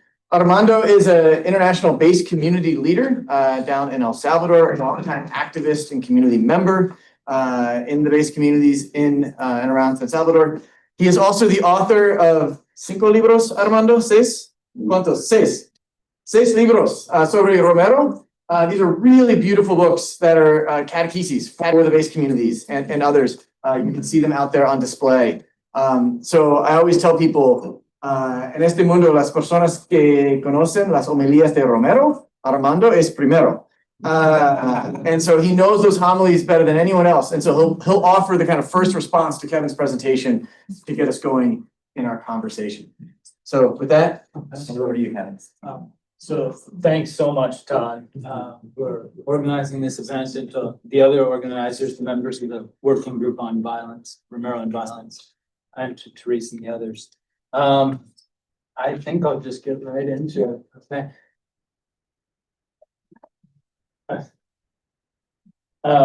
Okay, in this paper, I identify 4 moments of acute political crisis that forced Romero to articulate or conspicuously fail to articulate a position on violence. To track the changes in his views on this issue, I want to focus on 1, his response to the Holocaust when he was a seminarian in Rome. 2, his response to the nonviolent civic strike that led the dictator Maximiliano Hernández Martínez to resign in 1944. 3, his response to the fraudulent elections and coup of 1972. And 4, his response to the 1979 coup that promised great reforms. I will argue that Romero shifted from an inward-looking, long-suffering piety that blinded him to the suffering of others in 1937 to a theological position of practical nonviolence that recognized the plight of the poor and the risks of polarization in 1972. and to finally, one of conditional support for insurrectional violence in 1979. I will also argue, and this is crucial, that Romero's 1972 position was more theologically coherent and strategically sound than the conditional endorsement of just insurrection that he expounded in 1979. In endorsing the framework of just insurrection, Romero provided the armed left with a permission structure to continue its pursuit of revolutionary violence. And in doing so, he inadvertently foreclosed the possibility of a broad-based nonviolent movement, the very kind that had toppled Martinez in 1944. What I'm less sure about is whether by late 1979, a nonviolent movement could have been effective. But what I am sure of is this: if the far right needed left-wing violence to justify its repression, and it did, and the armed left needed theological legitimation to pursue its insurrectionary strategies, then Romero's endorsement of just insurrection handed each side exactly what it needed, making his 1972 position strategically superior, regardless of whether nonviolent civil resistance could have ultimately succeeded. Act 1, Romero's White Martyrdom in Rome, 1937 to 1943. Seemingly oblivious to the Third Reich's campaign against Jews and other enemies of the state, Oscar Romero, a seminarian from El Salvador, who was studying theology at the Gregorian University in Rome during those fateful years, worked to deepen his relationship with God. In November 1938, newspapers around the world reported on a Nazi pogrom against German and Austrian Jews that became known as Kristallnacht. But the young Oscar Romero had internalized the prejudices of the pre-Vatican II Church.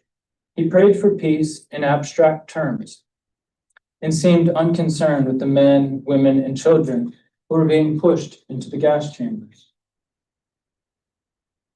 At a retreat in 1939, he wrote, "I will avoid curiosity at all costs." He stated this not as a self-indictment, but as a goal. I will live a more spiritual life. I will be modest, better meditation, examine in particular on my exercises in piety, study my problem. He was blunting his conscience, looking inward so as to look away from the plight of others.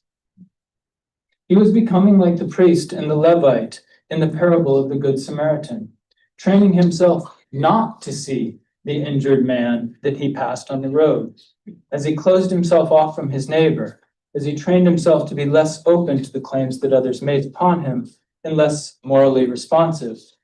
He would end up becoming more self-righteous, an error that he would later recognize and correct.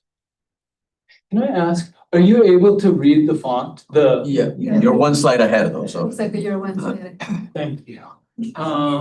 So that's number 6. Yeah. So I skipped one.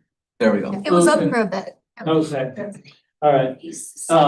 I had made this on Keynote on a map, but the font won't display on this Windows machine, so we're having to do it as a PDF. Yeah, fine. It works. Okay. Tell me if I get off the sequence. Thank you.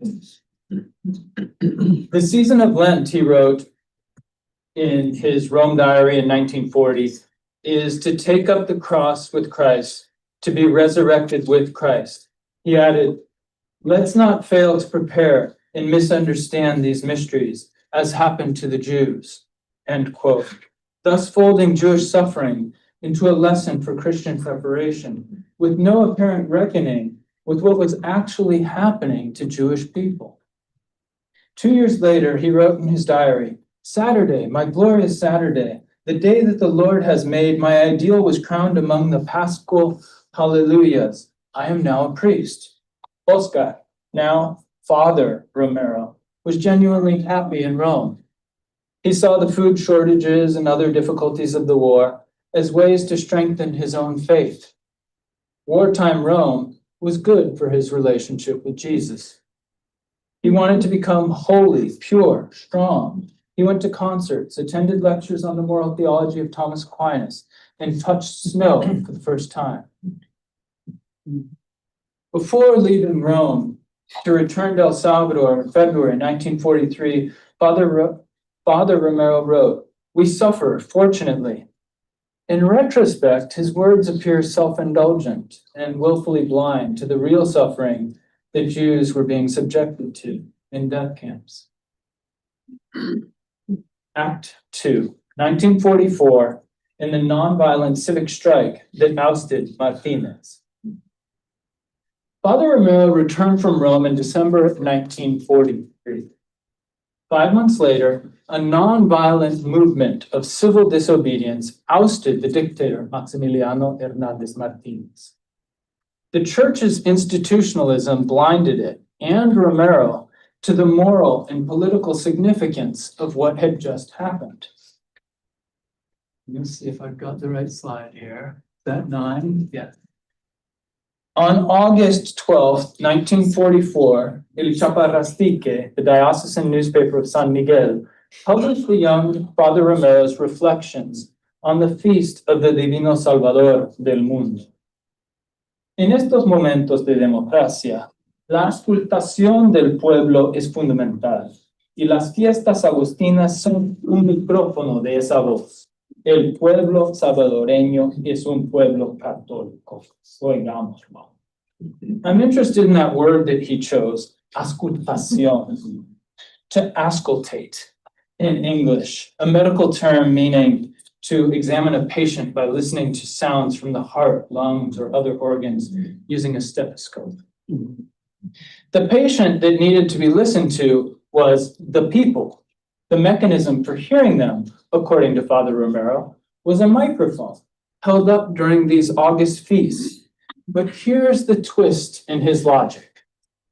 It wasn't the people's voice that the figurative microphone amplified, but that of the church as agent and interpreter of the feast day. What, Romero asked, brings so many people together with pride in the nation? Is it not the Catholic Church? I could go on, the quote is interesting, but Romero was right to speak of these moments of democracy. Just 3 months had passed since El Salvador witnessed the most extraordinary campaign of nonviolent civil disobedience in Central American history. A movement he failed to notice that was largely secular. On May 9th, Maximiliano Hernández Martínez resigned. And you refer back to Michael Lee's presentation and the significance of the 1932 massacre that Hernández Martínez killed. In the week leading up to that historic moment, the people of San Salvador stayed home from work in what became known as the Huelga de los Brazos Caídos, an entirely nonviolent movement led by the middle and upper classes that ended the era of government by an individual strongman. Students from the University of El Salvador were explicit about their strategy.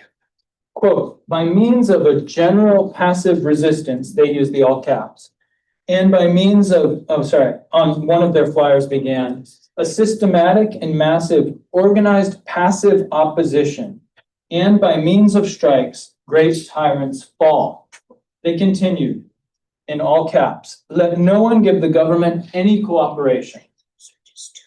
In this way, the tyrant will fall as others fell, for without the cooperation of Salvadorans, Max H. Martinez will be unable to continue governing, end quote.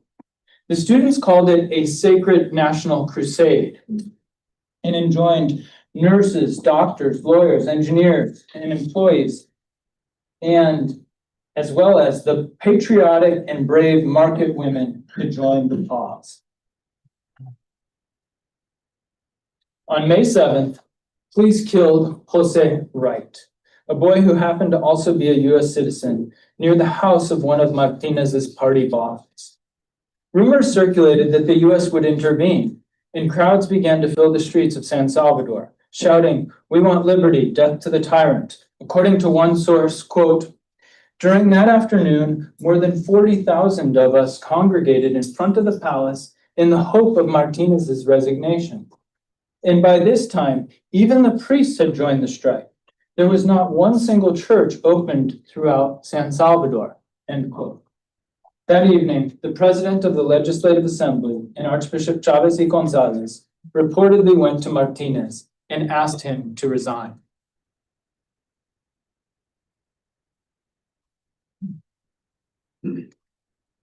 The efficacy of the movement stemmed from its strategy of nonviolent, passive civil disobedience. As the dictator himself recognized, quote, "In the first days of April, I defeated the insurrectionists with arms, but finally they provoked a strike," Martinez said after resigning. Then he continued, "Then I no longer wanted to fight. At whom was I going to fire? At children and youths who did not completely realize what they were doing? Women also were enlisted in the movement, and thus there was no longer a target at which to fire." This is Martinez himself. He went by just the single last name. My research in the Vatican's Apostolic Archives suggests that the nuncio and the bishops were closely following institutional matters, but they remained aloof from the nonviolent campaign of civil disobedience. On the eve of the civic strike, the Salvadoran bishops attempted to leverage the 1944 Constitutional Assembly for the church's institutional interests. Archbishop Chavez y Gonzalez and the other bishops urged the lawmakers to recognize Catholicism as dominant over other religions and traditions in the country, ensure that Catholic moral teachings were embedded in public education, declare marriage as a Catholic sacrament rather than a civil right, and to restore clerical voting rights. The church was particularly interested in revising Article 54 of the 1939 Constitution, which stipulated that public education would be free, primary school education obligatory, and that all publicly funded schools would be lay, by which they meant secular. The bishops proposed to remove the words "será laica."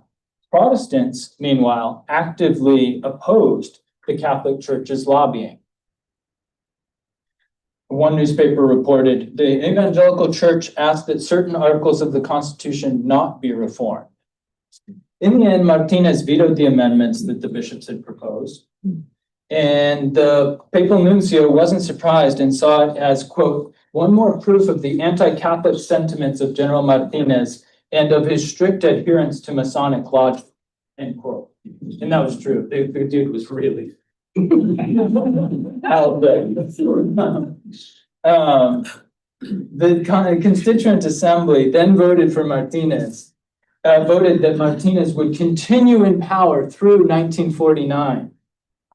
Then, in the weeks after Martinez left the country and the civic strike ended, a Christological interpretation of political death by state violence began circulating in mainstream Salvadoran Catholic discourse. In May 1944, an editorial in La Prensa Gráfica argued that a certain Padre Montoya deserved to be named bishop after his heroic performance. Quote, "He reached proportions of moral grandeur at the foot of the tragic execution wall. In the 9th hour of those martyrs, the good priest of La Merced poured out the balm of religion and the balm of patriotism," end quote. The same newspaper heaped praise on the church for its role in the civic strike. Quote, "From Monsignor Chavez y Gonzalez down to the priest of the most minor office in the ecclesiastical hierarchy, all, absolutely all, trembling with holy aspiration, did not abandon the people, nor the sacrificed victims in the most critical moments." This is the quote, still from the newspaper. "They assisted the condemned to death, knew Christ in the moment of passing into immortality. They kept the faith burning in the heart of the people and lavished their consolations upon widows, mothers," end quote. This language of Nuevos Cristos in the 9th hour of those martyrs was far from a preferential option for the poor. But the raw theopolitical material that would later convert Romero into obispo y mártir was already there in 1944. The identification of state violence with the passion and the public demand that such moral courage be rewarded with episcopal authority.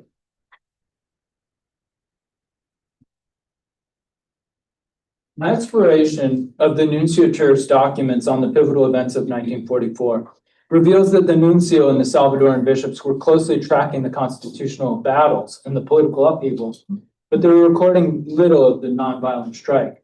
The nuncio and the bishops were more concerned with institutional matters, the articles of the Constitution, clerical rights, etc., than pastoral or moral matters. I could not find any theological reflection on the ethics of nonviolent resistance. For that, we need to look at the leaflets circulated at the time by the student activists at the Universidad de El Salvador of the Huelga de los Brazos Caídos. The church in 1944 was unable to recognize this moment. Those priests that came out after the fact, maybe we get that, but it wasn't I couldn't find the explicit sort of theological engagement that I was hoping to find with those events. And so the church in 1944 was unable to recognize this moment as the moral and political watershed that it was. Where the violent uprising of 1932 failed and was brutally crushed by Martinez's regime, the nonviolent civic strike succeeded 12 years later in ousting him. It was in the wake of this successful civil resistance campaign that the young Father Romero used the word auscultación to describe a listening fundamental to democratic practice. But listening to the people, as he understood at the time, meant interpreting Catholic devotion back to them as national identity. In the ensuing decades, the Salvadoran church would grapple with these issues of violence, nonviolence, and civic courage. And Romero would be the fullest expression of this theopolitical engagement. By the late 1970s, auscultación, listening to the body of the suffering patient, would be evidenced in his Sunday homilies, where he read aloud the archdiocesan investigations of the murders, disappearances, and torture during the previous week. Act 3, 1972, and Romero's practical nonviolence. I want to skip forward now to explore another phase in Romero's thinking on violence. After the democratic ferment following the nonviolent civic strike that forced Martinez to resign in 1944, there were 5 glorious months in which everyone seemed to be preparing for free elections. Then, we'll come back to the Q&A. There's interesting stuff about that. Then, for the next 3 decades, El Salvador was governed by a rotating cast of military juntas, each promising reform and delivering fraud. Encouraged by the Kennedy administration and the Alliance for Progress in the early 1960s, the military government opened the electoral process to opposition parties. This was when the Christian Democratic Party, the PDC, was born. Refer back to Michael's presentation to the founding of Orden, yet another leg in the Alliance for Progress stool. In 1971, the opposition was determined to beat the official party and formed the National Opposition Union, the UNO, with Jose Napoleon Duarte, graduate of Notre Dame, of the Christian Democratic Party, heading. We always expect that. It's fair. It wasn't in the text. Yeah, it's not Of the Christian Democratic Party heading the ticket. The elections of February 1972 were fraudulent. After a failed coup, Duarte was arrested and sent into exile. In this context, Romero wrote in 1972, "Nuestra recién pasada Semana Santa ha sido una conjugación de la pasión de Cristo y de la pasión de nuestro pueblo. Transcurrió bajo las inmediatas secuelas de un golpe armado y de una cuestionada contienda electoral, sangre del pueblo, dolor de hogares huérfanos, amenazas de muerte, represiones y venganzas partidistas, fugitivos, refugiados, mutuas inculpaciones que hacen más aventurado y peligroso emitir juicios acerca de móviles y culpables. Una verdadera pasión del pobre pueblo que es, en último término, el que tiene que cargar la cruz fabricada por las ambiciones y las rivalidades. At this time, Romero held a position on violence that was, I would like to suggest, both more theologically coherent and more strategically sound than the position he would take 7 years later. He began writing of 2 human rights as conditions for the reconquest, rather unfortunate choice of verb, of our well-being. Those 2 rights were affirmed by Paul VI in Octesima Adienens, which he quoted, quote, "The aspiration to equality and the aspiration to participation, 2 forms of man's dignity and freedom."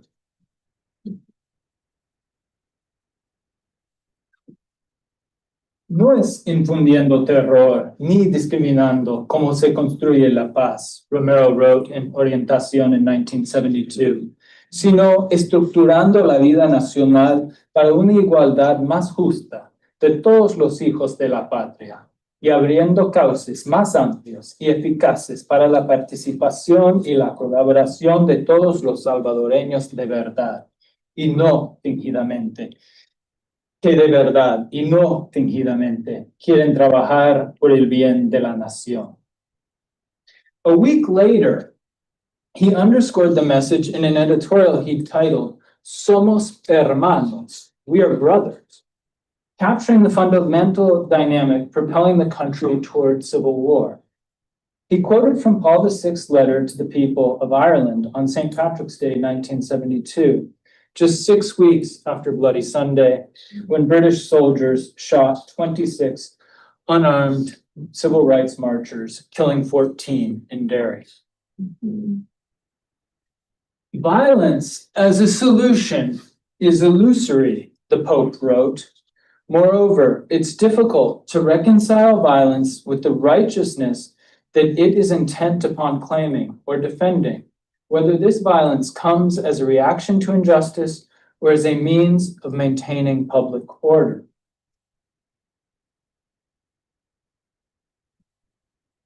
Romero could see that the structural parallel to El Salvador was clear.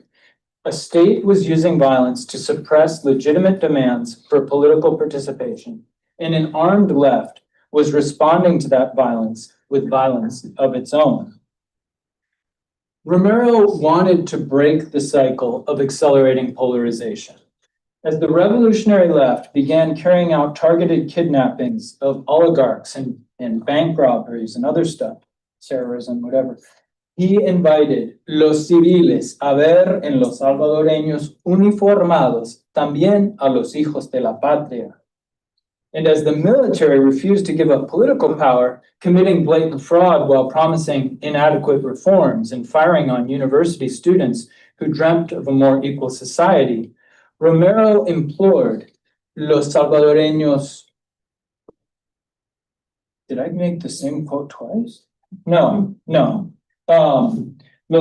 He implored los salvadoreños uniformados que manejan el poder de las armas y disfrutan el predominio político. Deben tener muy en cuenta que los civiles indefensos o los vencidos políticamente son también hermanos, hijos de la misma patria y del mismo Dios, y merecen el respeto a sus personas, a sus derechos y a sus legítimas aspiraciones.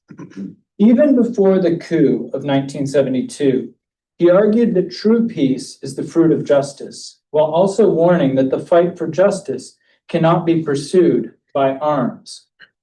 Somos hermanos, dice Romero. Somos hermanos.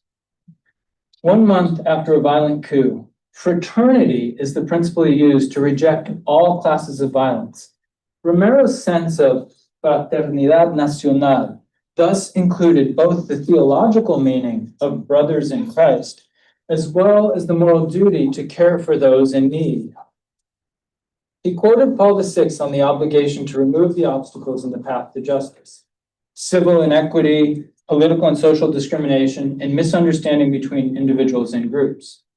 Romero focused on what the Pope called, quote, the commandment of brotherly love that goes beyond the bounds of strict justice, end quote. Romero's understanding of church teaching thus made the suffering face, el rostro afligido, of the nation, the other to be recognized and cared for. In 1972, he understood fraternity to be a principle of social solidarity, of civic friendship, an ethic of the Good Samaritan that each citizen needed to apply to fellow citizens across differences of family, group, class, place, and race.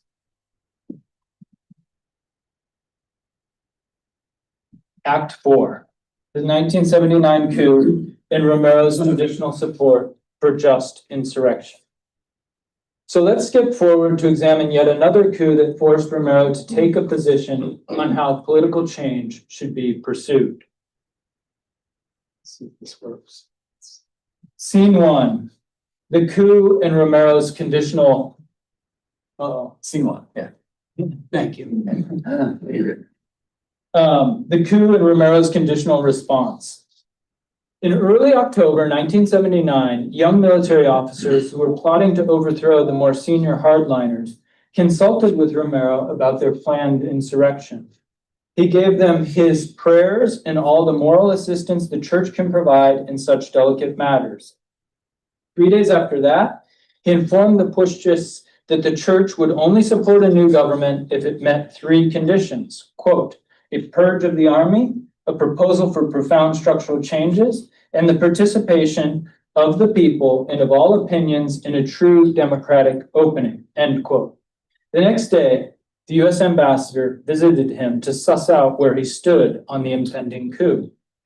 The most efficient solution, the Archbishop told the ambassador, would, quote, be a democratic opening, but this route is effectively blocked by the repression and the government's lack of credibility, end quote. He asked the United States to end the repression and create a transition to democracy. On the night of the coup, October 15, 1979, Archbishop Romero reflected in his audio diary. The coup was, as they say, scientifically prepared. This is a quote from his diary.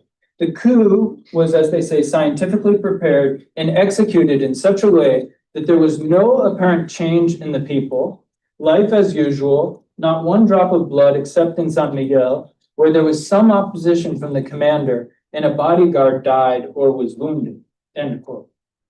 Romero decided to cautiously encourage the new government to carry out the reforms it was promising, aware all the while that the extreme right would fight the changes that the armed left would likely call, and that the armed left would likely call for a popular uprising. The new regime called itself the Junta Revolucionaria de Gobierno, and it came to be known simply as the JRG.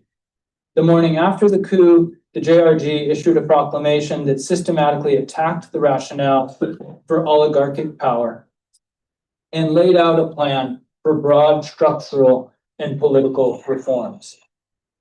The junta promised to end the repression and to disband the paramilitary group Orden. The new government also promised land reform, an end to human rights violations, and to open the way for democracy. The proclamation described the overthrow of the previous regime not as a coup d'etat, but as the fulfillment of the constitutional right to insurrection. Scene 2, using the criteria of just insurrection to mandate nonviolent negotiation. In contrast to his position of practical nonviolence in 1972, I wanted to say absolute nonviolence, but that's probably too strong. Romero concluded that the insurrection was legitimate. In his homily of October 21st, he explained, en mi cuarta carta pastoral, yo he recordado también ese principio cuando dije, la encíclica Populorum Progressio del Papa Pablo VI, citada en la conferencia de Medellín, recoge la enseñanza clásica de la teología católica, según la cual es legítima una insurrección en el caso muy excepcional de tiranía evidente y prolongada, que atentara gravemente contra los derechos de la persona y damnificara peligrosamente el bien común del país, ya provenga de una persona, ya de una estructura evidentemente injusta. Creo, pues, que los condicionamientos para una insurrección existían en El Salvador. La iglesia no es la que va a decir cuándo es la hora de la insurrección. Ella solamente propone el principio teológico. Y cuando los expertos en política y todos aquellos que pueden manipular una insurrección creen que llenan las condiciones que la iglesia señala, y de veras lo llena, tenemos el caso de una insurrección legítima. Y esta es la primera posición de la iglesia. Estamos en pleno derecho de insurrección y la insurrección fue legítima. And then huge applause in the congregation. That conclusion made sense at the time. The state had demonstrated that it was committed to accelerating a campaign of extrajudicial mass murder, and all democratic avenues for political change appeared closed off. But by providing a theological justification for insurrectionary violence, Romero gave the armed left the reasoning that it would use for years to come, even appropriating the posthumous image of Romero in an attempt to sanctify its insurrectionary cause. And two, inadvertently, Romero may have thwarted the development of a broad-based nonviolent movement that may have ousted the regime as the Huelga de los Brazos Caídos had in 1944. Romero understood this risk, and he made extraordinary efforts to circumscribe when the left might tap the permission structure of just insurrection that he had just enabled. Later in the same homily, he deployed those very criteria to block the leftist political military organizations from pushing these same moral buttons to justify their own violent uprising. But a theological principle, once publicly invoked by a leader of Romero's stature, cannot be unilaterally revoked. The armed left would go on instrumentalizing his moral authority for years, while showing little interest in the conditions that he placed on the application of that principle. The key, he said, was that the new junta now opened the possibility of peaceful, rational negotiation. While the route of dialogue remained, the left lacked a moral right to armed rebellion. No aprobamos, he says in the same homily, no aprobamos la forma irresponsable y precipitada con que actuaron el ERP y las LP 28, llamando a la insurrección popular el martes y miércoles, dando armas a las personas que respondieron a su llamado, con lo que provocaron la muerte de por lo menos 31 personas y más de 80 heridos.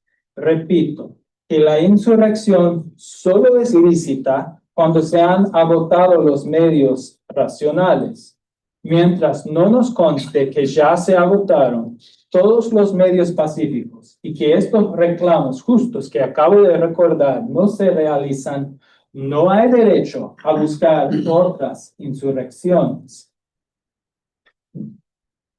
Romero was telling the armed left that any use of force against the government would now be illegitimate because the JRG was seeking to implement the reforms that would create a more just society. The problem was that circumstances could change, and Salvadorans might once again find themselves facing a government that would not allow peaceful negotiation. If that were to happen, the armed left could use the reasoning that Romero himself used to justify the 1979 coup to launch its own insurrection. Scene 3, the nonviolent route was producing results. On November 6th, the miracle that Romero had been praying for occurred. The armed left and the government entered a 1-month truce. The Bloque Popular Revolucionario agreed to end the occupations. The government junta agreed to wage increases for rural and urban workers, to dissolve Orden, and to restore the rights to free speech and freedom of assembly. The nonviolent avenue of dialogue that Romero had been trying to hold open was producing results. From November 6th through December 19th, state security forces refrained from attacking citizens demonstrating in the streets, workers striking at factories, and supporters of the Bloque Popular celebrating at the National University. Romero continued to insist on the church's autonomy, reserving the right, quote, to support what is good in any sector and also to denounce what is evil in any sector, end quote. He was upset by the intransigence of the left, who regarded, as he put it, quote, the military insurrection not as a change, but rather as a new face on the same repression, end quote. After the JRG eliminated the military's intelligence unit and disbanded Orden, Major Roberto Dolguezon fled to Guatemala, where he, unbeknownst to Romero, reorganized the death squads that would take Romero's life a few months later and proceed to carry out systematic killings throughout the 1980s. Scene 4, the unraveling. By December 18th, the tranquility was gone. Over the previous 2 weeks, the security forces had escalated their responses to labor unions in the countryside.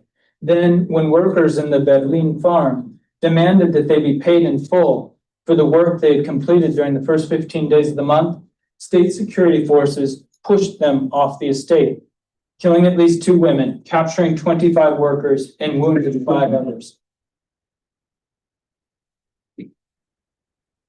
Meanwhile, on the plantation in Opico, security forces killed at least 26 people, captured 16 more, and wounded 5 others.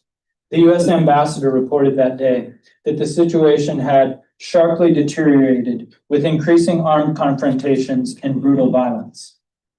The military had backtracked on its promises. A couple of the civilian members of the JRG resigned in protest. At this point, Archbishop Romero was the only person regarded by large swaths of the country as a legitimate authority. The crisis that the military brought on itself over 4 decades was fueling the rapid growth of the revolutionary movement. The latest defection came in a public announcement by Salvador Samayoa, the JRG's 29-year-old Minister of Education. Frustrated by the unwillingness of senior officers to subordinate the armed forces to civilian rule, Samayoa resigned from the government and took up arms against it, joining the Popular Liberation Forces. On Radio YSAS, Romero described Samayoa's announcement as, quote, an indictment of the extreme right, who will not allow a peaceful solution, but only the violent means that some of the leftist groups proposed, end quote. A threshold had been crossed. The Archbishop said he hoped the case of Samayoa will make us realize there is very little margin left for rational, peaceful solutions. As the army was increasing repression and closing off options for reform, the people were getting desperate. In mid-January, striking workers occupied the cathedral, explaining that they meant no offense to the church, but they needed to pressure their bosses to talk with the union. It's a shame, Romero reflected that evening, that there are so many people with this spirit of violence who are almost calling for a popular insurrection.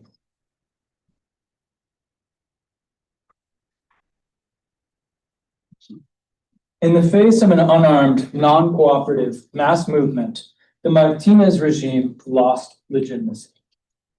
Had Romero continued to advocate unequivocally for nonviolence, perhaps such a movement would have emerged in the late 1970s and early 1980s. Perhaps, as in 1944, when the regime could no longer find a violent target to suppress, it would have crumbled. or perhaps not. What is clear is that Romero and hundreds of thousands of lay Catholics in the cities and countryside were themselves the nonviolent alternative that was organizing and demonstrating in parallel to the armed groups on the left and the far more violent forces of paramilitary and state terrorism on the right. The day before the BPR, the Bloque Popular, and the government agreed to a truce, the Vatican's Secretary of State notified Romero that the extreme left was planning to take his life. The military junta encouraged him to denounce the threat and to accept protection in an armored car. But I told them, Romero spoke into his audio diary, that I wanted to continue to run the same risks as my people, that it would not be a good example for me to have this kind of security. He was ready for a red martyrdom. It would not come, however, from the left, but from the right, and to put a finer point on it, from the very seeds of the repressive apparatus that the JRG scattered in the initial weeks after the 1979 coup. Thank you.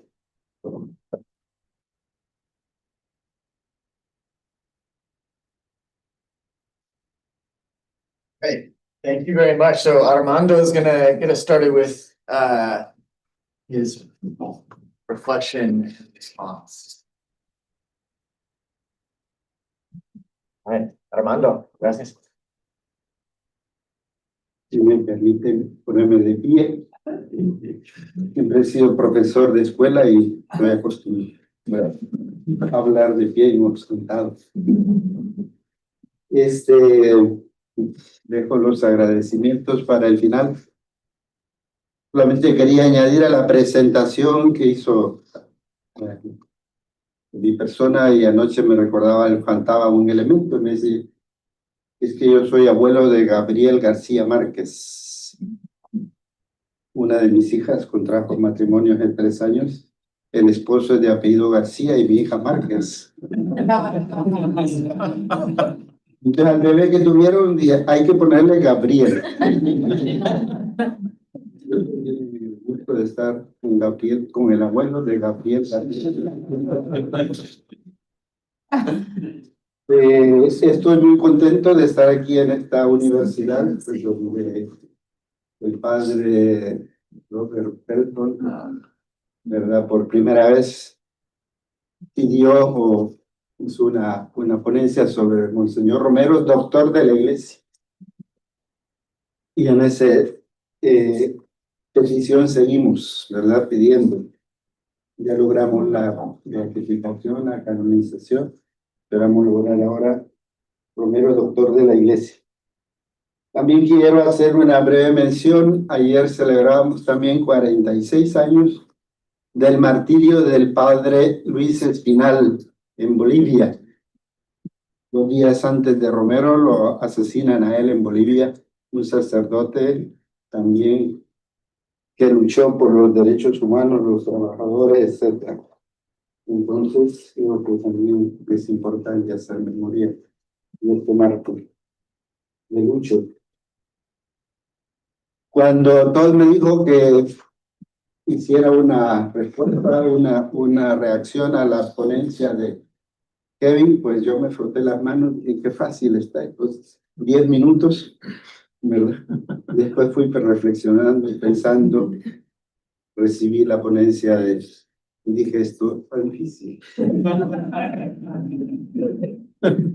Difícil porque Kevin ha llevado años haciendo esta investigación, ¿verdad? De los archivos en San Salvador, los archivos en el Vaticano, aquí en la universidad, y entonces ha hecho todo un gran estudio. Y responder a un estudio de muchos años en pocos minutos, pues es muy difícil. Por otro lado, el abordaje que yo hago de Monseñor Romero es catequético, no es histórico exactamente. Y eso por una demanda o un deseo de Monseñor Romero. El 22 de abril de 1979 nos dijo Yo quisiera que lo principal de mi predicación lo recogieran como una catequesis. Y eso me impactó. Porque yo he sido catequista desde niño, catequista de otros niños. Y entonces dije, bueno, si quiere que sus homilías las tomemos como una catequesis. Después, más adelante, alguien también le dijo, Monseñor, sus homilías son como una cátedra de universidades. Y él dice, le agradezco a esta persona ese elogio, pero yo prefiero ser el catequista de la diócesis. Y así va hablando varias veces que de la catequesis, entonces lo que me ha permitido acá. Pero pues aquí en este encuentro estamos haciendo sin duda un ejercicio multidisciplinario de las varias ramas de la teología, de las ciencias, para abordar este tema de la violencia, de la paz, Monseñor Romero. A medida que iba leyendo la ponencia de Kevin, me vino a la mente una historia, una experiencia que viví hace como 50 años, cuando empecé yo a estudiar la Biblia, ya en forma formal, podríamos decir, o académica. Y entonces profesores, profesoras que nos decían, la Biblia es palabra de Dios, pero hay que tener en cuenta el contexto histórico en el que se desarrolla. El contexto literario. Hay que tener en cuenta los géneros literarios. Yo decía, y eso eran sorpresas para mí, ¿verdad? Como el contexto histórico. Y algunas de las afirmaciones me parecían atrevidas al principio, pero después he ido entendiendo. Algo así me ha sucedido, ¿verdad? Yo he estado acostumbrado más a ese abordaje catequético de Monseñor Romero y al ir leyendo a Kevin, tener en cuenta el contexto. Perdón, no sé si va a traducir o no. No, continúa. Sí. Sí, a mí me va a traducir un poco al fin. Sí, sí. Entonces, una de mis reacciones primeras hacia la ponencia de Kevin es agradecerle ese esfuerzo que ha hecho histórico y felicitarlo porque he aprendido mucho, ¿verdad?, de todo ese contexto histórico que nos ha ido presentando. Y también han sido para mí algunas sorpresas ir leyéndolo, y algunas afirmaciones me han parecido atrevidas. Atrevidas en el buen sentido. No quiero de quitarle valor, sino de desafiantes, que nos desafían a reflexionar. Me había preguntado yo algunas veces qué había pensado Monseñor Romero del dictador Maximiliano Hernández Martínez. ¿Qué habría pensado allá en Roma del fascismo y de Mussolini y de aquella época de guerra que le tocó vivir a él allá? Y así. Y había encontrado pocos elementos. Entonces, en esta ponencia de Kevin, pues hay varias pistas. Hay que tener presente esos momentos históricos que Kevin nos ha presentado, y creo que en ese proceso, en esas etapas históricas, de fondo hay un proceso histórico de Monseñor Romero, de su evolución, o algunos decían de su conversión. Un periodista una vez le preguntó, Monseñor Romero, ¿usted se ha convertido? ¿Considera que ha habido una conversión en su vida? Y él dice, creo que más bien una evolución. Yo creo que ahí él entendía conversión más en el sentido teológico moral. Una vez dice, en Chalatenango me llevé una gran sorpresa, dice, también él sorprendido. Un campesino me dijo, Monseñor, usted que tanto habla de la conversión y que nos convirtamos, ¿y qué es eso? ¿Qué es la conversión? Y tanto que he hablado de la conversión y preguntándome qué es la conversión. Dice, muchas veces usamos palabras, dice él, creemos que la gente las entiende y no. Entonces él en sus homilías con frecuencia explica las palabras que usa. En los libros que yo he publicado he encontrado más de 100 términos que en esos 3 años ha ido explicando. La conversión, metanoia, abba, carne, etc. Entonces, por eso yo creo cuando el periodista le pregunta si se ha convertido, él dice más una evolución. Y ahí algunas, en la introducción de Kevin, hace un resumen interesante de ese proceso de Monseñor Romero. Y ahí algunas afirmaciones o reflexiones que nos hace, ¿verdad? Dice, por ejemplo, sostendré que Romero pasó de una piedad introvertida que le cegaba ante el sufrimiento ajeno en 1937.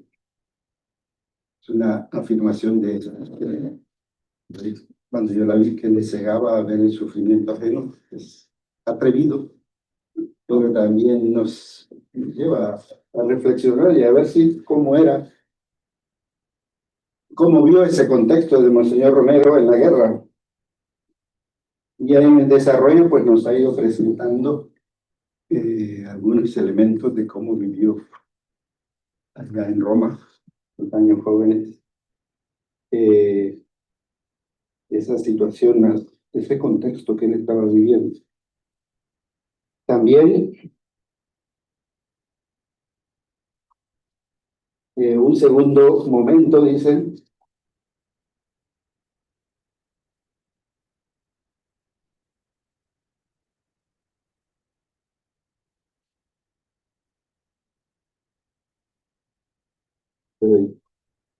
era más fácil antes cuando tenía una pizarra y demás.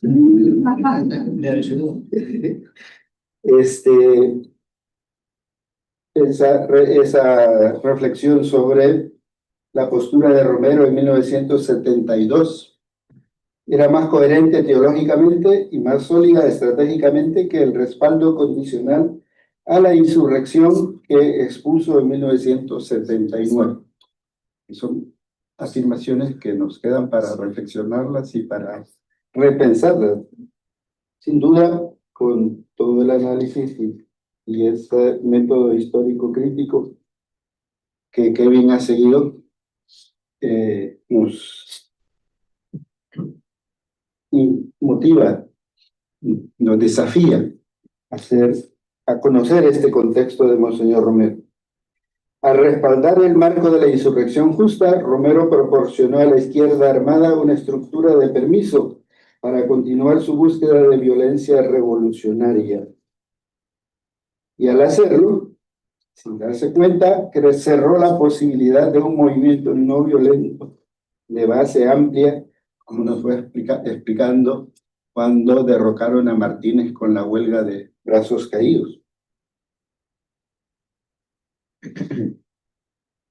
De lo que no está tan seguro, dice, si a finales de 1979 un movimiento no violento como ese que se hubo con Martínez de la huelga de brazos caídos hubiera sido eficaz, si hubiera tenido resultado.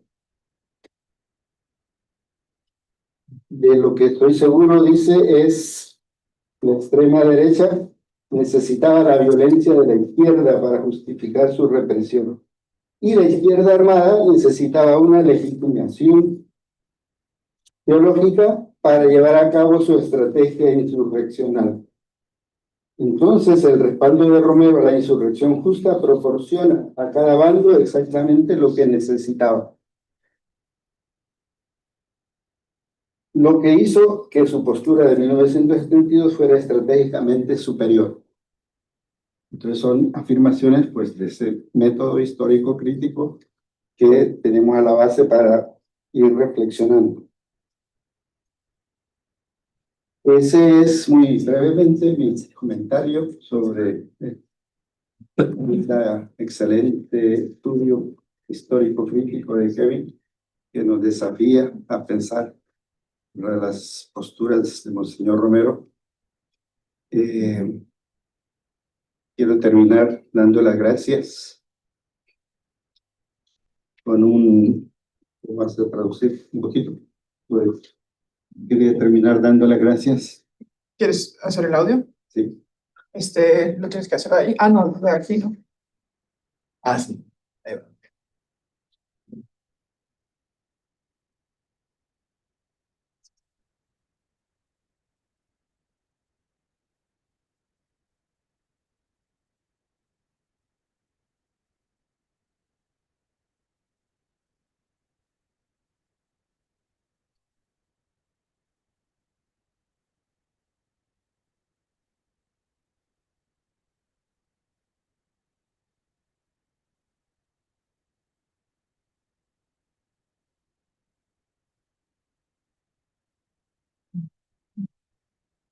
De palabras de Monseñor Romero, primero agradeciéndonos a todos, ¿verdad?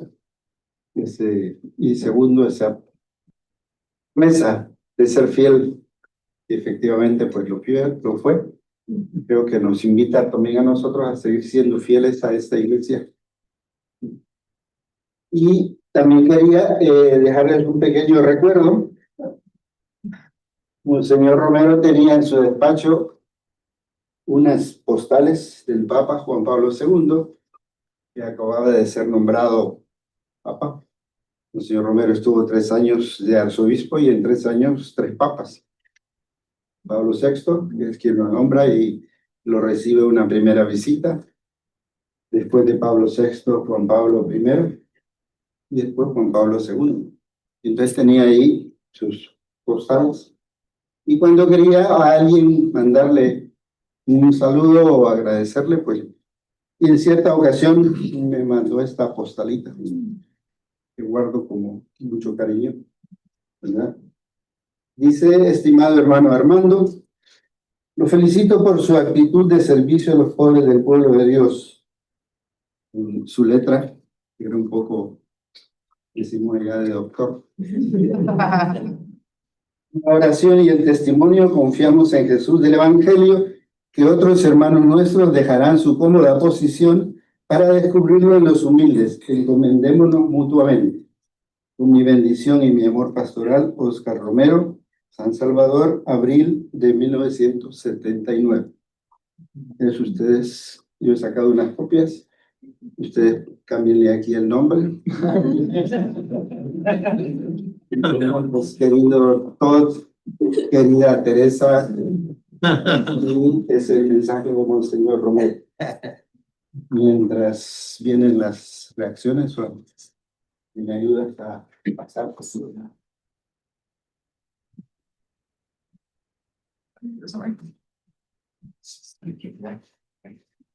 Gracias, Armando. I'm going to do a very quick summary.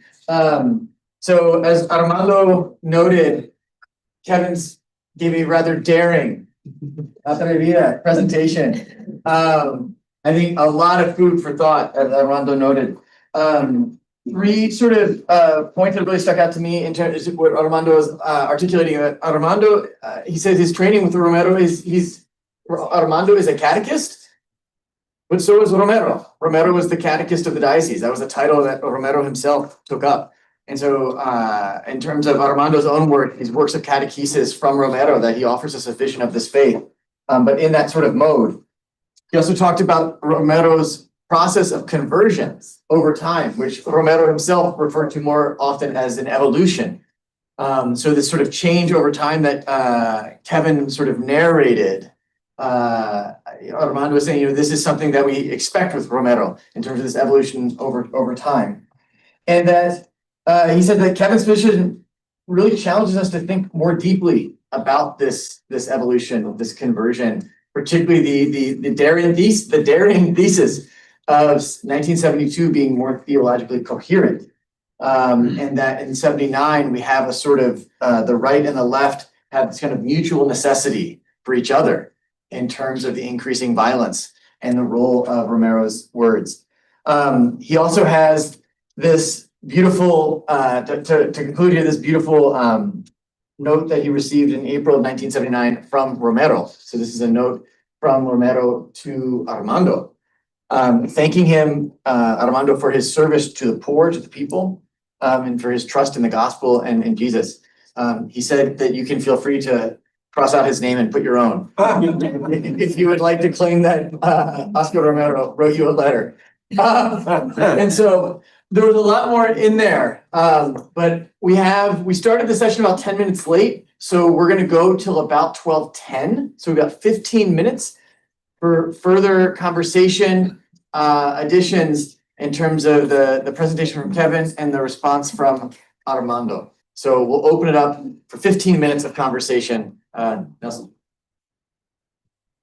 Bueno, gracias Kevin por la presentación. Y bueno, a mí sí me gustaría, bueno, dos cosas. Uno, tu respuesta a la acusación de Armando. Y de la nota que yo estaba tomando, quizás la mía propia también, sobre esto de que le cegaba el sufrimiento ajeno. Y también dijiste eso de que como que estaba ajeno de la realidad. Que sí, me parece un poco atrevido decirlo. Y también, bueno, ¿qué dirías? ¿Fue conversión entonces? ¿Transformación o evolución de Romero, según lo que has explicado? Y la segunda parte es de que mencionaste mucho que Romero hablaba de que hermanos, de que todos somos hermanos, y eso fue desde el inicio, se puede ver en las cartas pastorales también, hasta, bueno, su última homilía, que le decía a los militares que somos hermanos y que tienen que, y si alguien te pide matar a tu hermano, que no lo haga. Pero esa cuestión de desobediencia civil también. Bueno, esas dos cosas. ¿Lo quieres decir en inglés, Thompson? O yo lo hago. Yeah.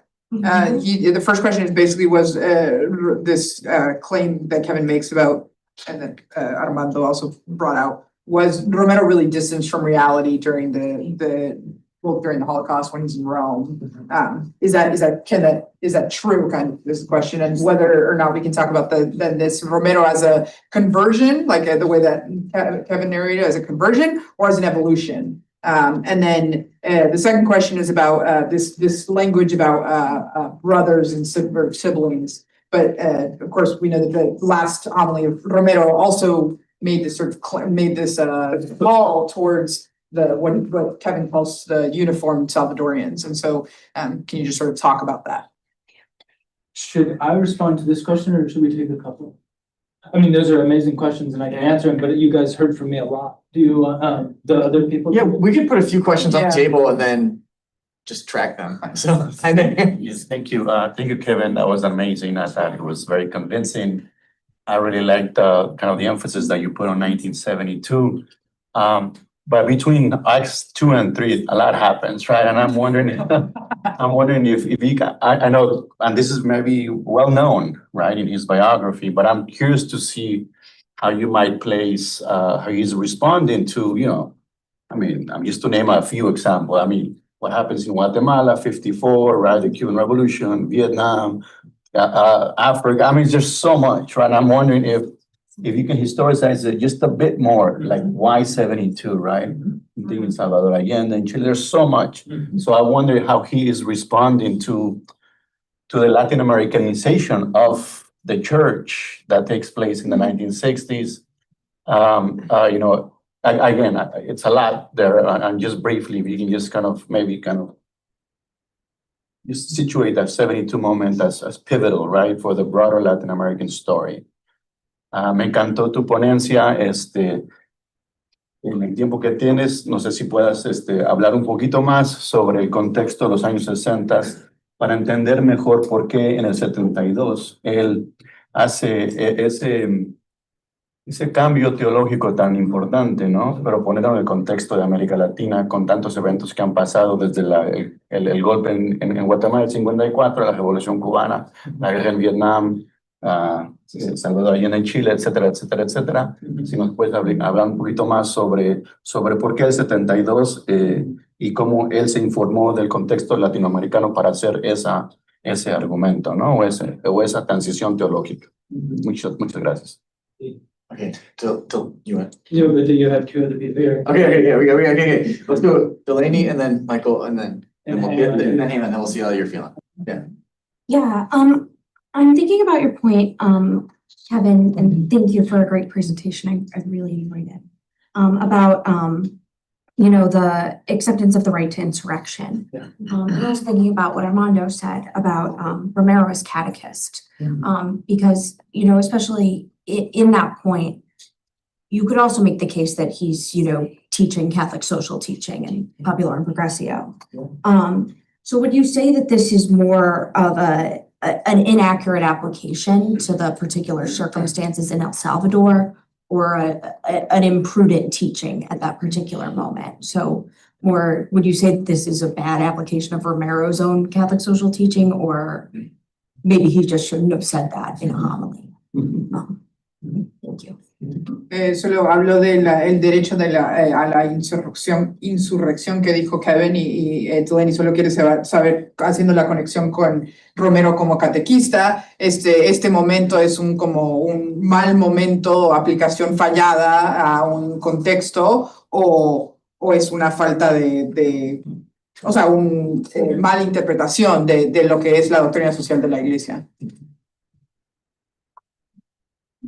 Oh, three inquietudes. The first one, I know you can't get into it too deeply, but the efficacy, without underestimating the importance of the huelga, immediately you have provisional governments and the cycle is restored. So, and you see this cycle, and I wonder if Martinez not only succumbs to the huelga, but also the cycle we keep seeing decade after decade, that is a young group of officers who are not pleased with.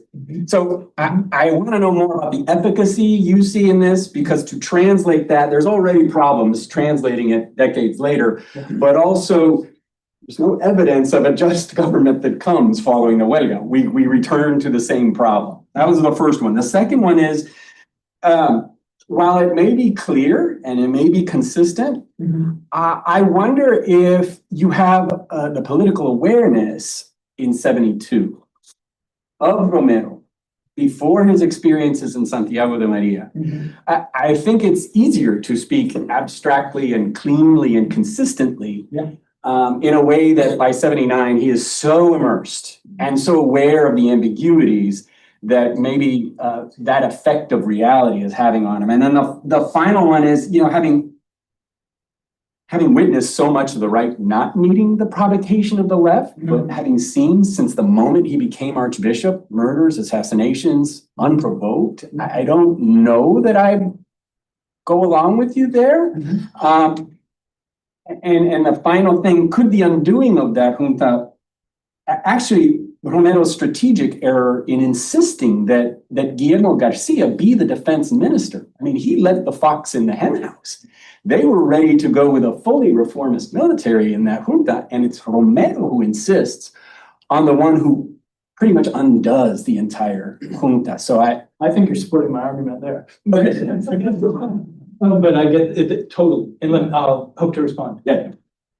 Rápidamente nomás, las tres cosas, la eficacia de los movimientos, por ejemplo, el golpe de Estado contra el civil disobedience contra Martínez, cuando Martínez se cae, cuando el hecho es que pues no viene un gobierno justo después de eso. Entonces, ¿cuál es la eficacia de estos movimientos realmente? Luego, la segunda inquietud es de 1972, que quizás es una pregunta de que Romero no conocía la experiencia o la complejidad de la experiencia, entonces es muy fácil hacer algo coherente cuando no entiendes las cosas exactas del contexto. Y luego, the third one, what was the actual? Dale tú, Kevin. Do you want me to say what I understood the question to be? Sure. The third one was, the far right didn't need any excuse. They were going to kill these people anyhow. Unprovoked was the word you used. Yeah. Same. And Michael makes the point. It's Romero that argues that this hardline senior military leader be included in the junta. Sí, entonces como que la derecha no necesitaba la violencia de la izquierda, o sea, lo iba a hacer sí o sí, y que de hecho es Romero que apoya a Guillermo García para ser parte del secretario se me olvidó sí, pero o sea, como que Romero es uno de los de la Junta, sí, perdón, que Romero es una de las personas que apoya eso, entonces quiere preguntar sobre eso, sí. Yeah, it's really very much connected to what Michael asked. I mean, but from a different perspective. So when you say that, this fourth act of support of just insurrection forecloses the option of non-violence, right? And I wonder, I mean, without denying that the church indeed has this power of legitimation that Michael really touched upon, I wonder if that interpretation doesn't take away like some of the agency that militants had, no? I mean, and in terms of how historically like armed groups and revolutionary groups, etc. I mean, they might take reinterpret freely what the church says or not. So I wonder if your interpretation is a little bit too top down, and I mean, and without again denying that the church indeed has this power. So está la pregunta muy en línea de lo que Michael decía, porque cuando Kevin nos habla de este cuarto acto y que el apoyo a la insurrección, de alguna manera Romero logra legitimar o le da como ese último impulso a la violencia revolucionaria, pero me preguntaba yo, sin negar ese poder de legitimación que tiene la Iglesia, sino de alguna manera está quitándole agencia o responsabilidad incluso a estos grupos revolucionarios que de alguna manera históricamente reinterpretan y un poco como actúan de manera libre, ¿no? O sea, si su interpretación es un poquito como muy de arriba hacia abajo, ¿no? O sea, de qué hacen estas personas en relación a lo que dice la Iglesia. Sí. Should I go for it? Yeah, you have about 5 minutes. All right. Y todo el almuerzo, all lunch to answer the rest. Right. So Nelson.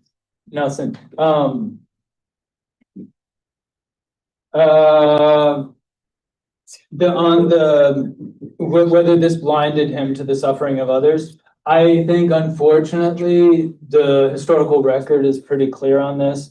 He really was oblivious for a lot of his life to the suffering of and during the Holocaust. He's there in World War II. This is being reported widely what's going on from 1957 through 1943, the years that he's in Rome, 6 years. He was still talking about, his relationship with Jesus and all of the rest. And, and we shouldn't commit the problem that the neglect or whatever the exact quote I gave, that the Jews did. So, and then we can give examples later in his life, where he changed for sure. I'm not stuck on a particular word, conversion, I like the word transformation personally. Evolution has a biological resonance that I don't like. And it's sort of I don't know. Conversion, he himself sort of said, well, ojalá que sea convertido.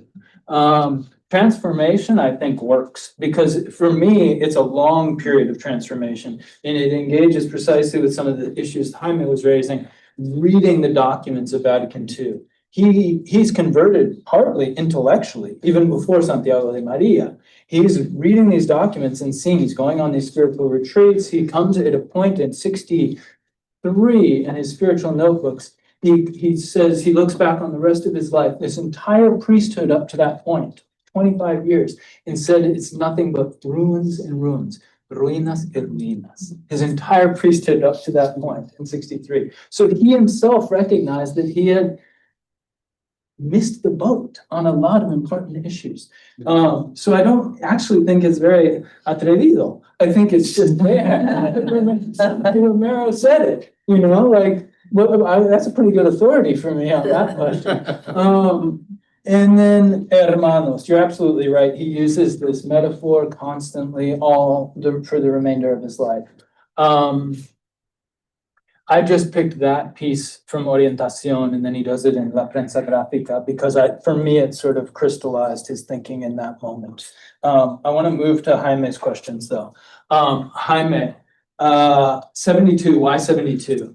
So what I tried to do was pick moments of political crisis, right? A coup d'etat or regime change. And then I tried to see what how Romero responded to those moments of political crisis. A friend and I just did a book on coups in late Cold War El Salvador, or late Cold War Latin America. And so I was interested already in this question of what happens during a coup d'etat, because suddenly all these issues have to be clarified and people have to take positions.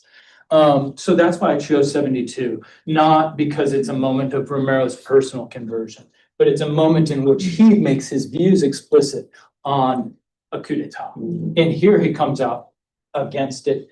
I would say categorically against it.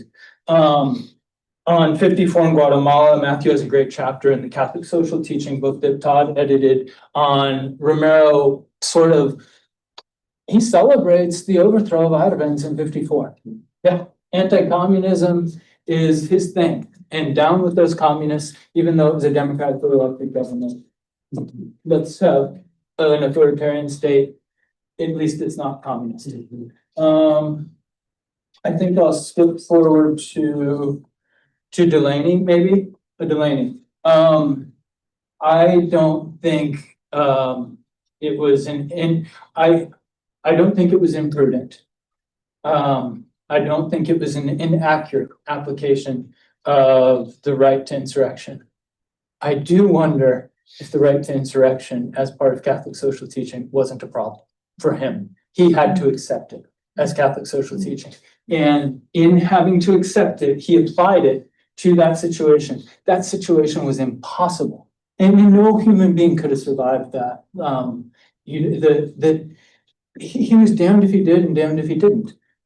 There was a brief moment of hope that the JRG could discipline the fascist elements of the military. And they started to. But as Michael points out in his question, Romero actually opens the door to that process not succeeding. And so he did, and I pulled the quote. If I had my keynote presentation, the slides would have displayed beautifully. And you would have heard Romero's own voice instead of mine read that homily. Okay? But that's my response. Michael. Efficacy, provisional government versus cycle restored. Okay, what I'd say is the armed option didn't work. Nicaragua, 1979, what do we have? Daniel Ortega has one of the most barbaric authoritarian regimes in the hemisphere. And he won the revolution. The armed movements didn't work either. They failed. I mean, I'm sorry, I have great sympathy for the revolutionaries and everything. But I think Mateo Jarquin has a great book on the Sandinistas. And he essentially concludes that, the violence by which they came to power didn't actually yield a democratic government. And I think the political science literature on this is pretty clear. We were talking about this book by Erica Chenoweth and Maria Stephan, Why Civil Resistance Works. These people did this extraordinary survey of nonviolent movements from 1900 to 2006, some 360 cases. And the evidence is crystal clear. Like the nonviolent movements are much more likely when they're targeting either regime change or a foreign occupation or something like that. The nonviolent movements are statistically far more probable of succeeding than the armed movements. That's one. The nonviolent movements are far more likely to establish a democracy if they win than the armed movements are if they win. And I think that the Nicaragua example is a neighbor. It gives us a concrete historical case to compare it to, and the evidence isn't good. It's that worked any better.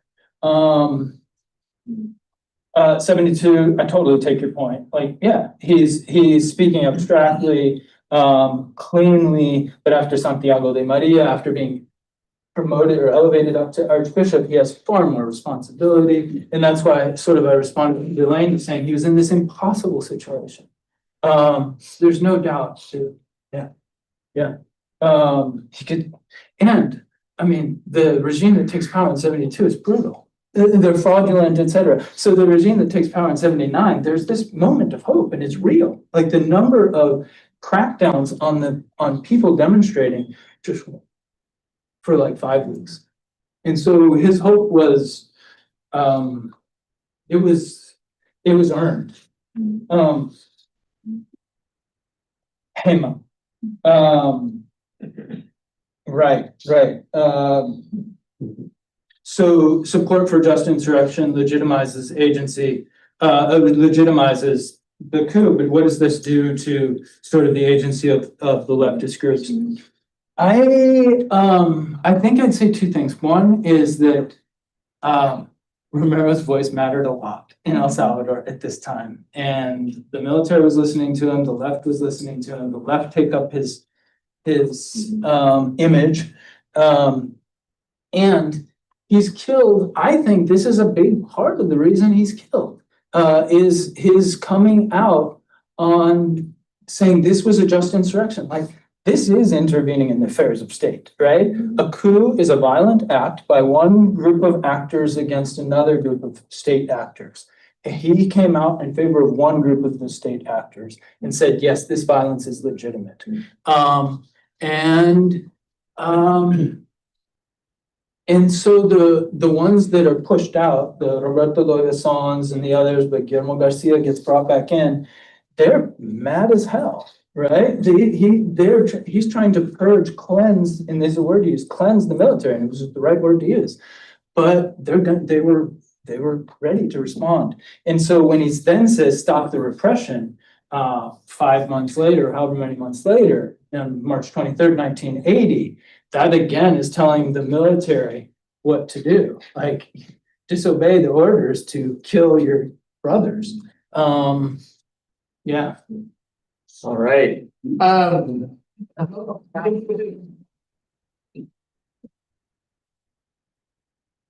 Necesitamos una traducción. Amira está aquí. Okay. And so I thank you for this wonderful start. The title of our conference is Paths of Violence and Nonviolence. I think we already have a sense of there are no simple paths. And we have this sense of complicated situations that do not have simple solutions, but we hope to find sort of inspiration and guidance in engaging Romero the rest of these 2 days. So we do have lunch out there, and our next session is at 2:00 in one of the two spaces. So come back to here around 2 and we'll send you where you should go. Thank you very much again to our presenters here and to Armando as our first respondent. So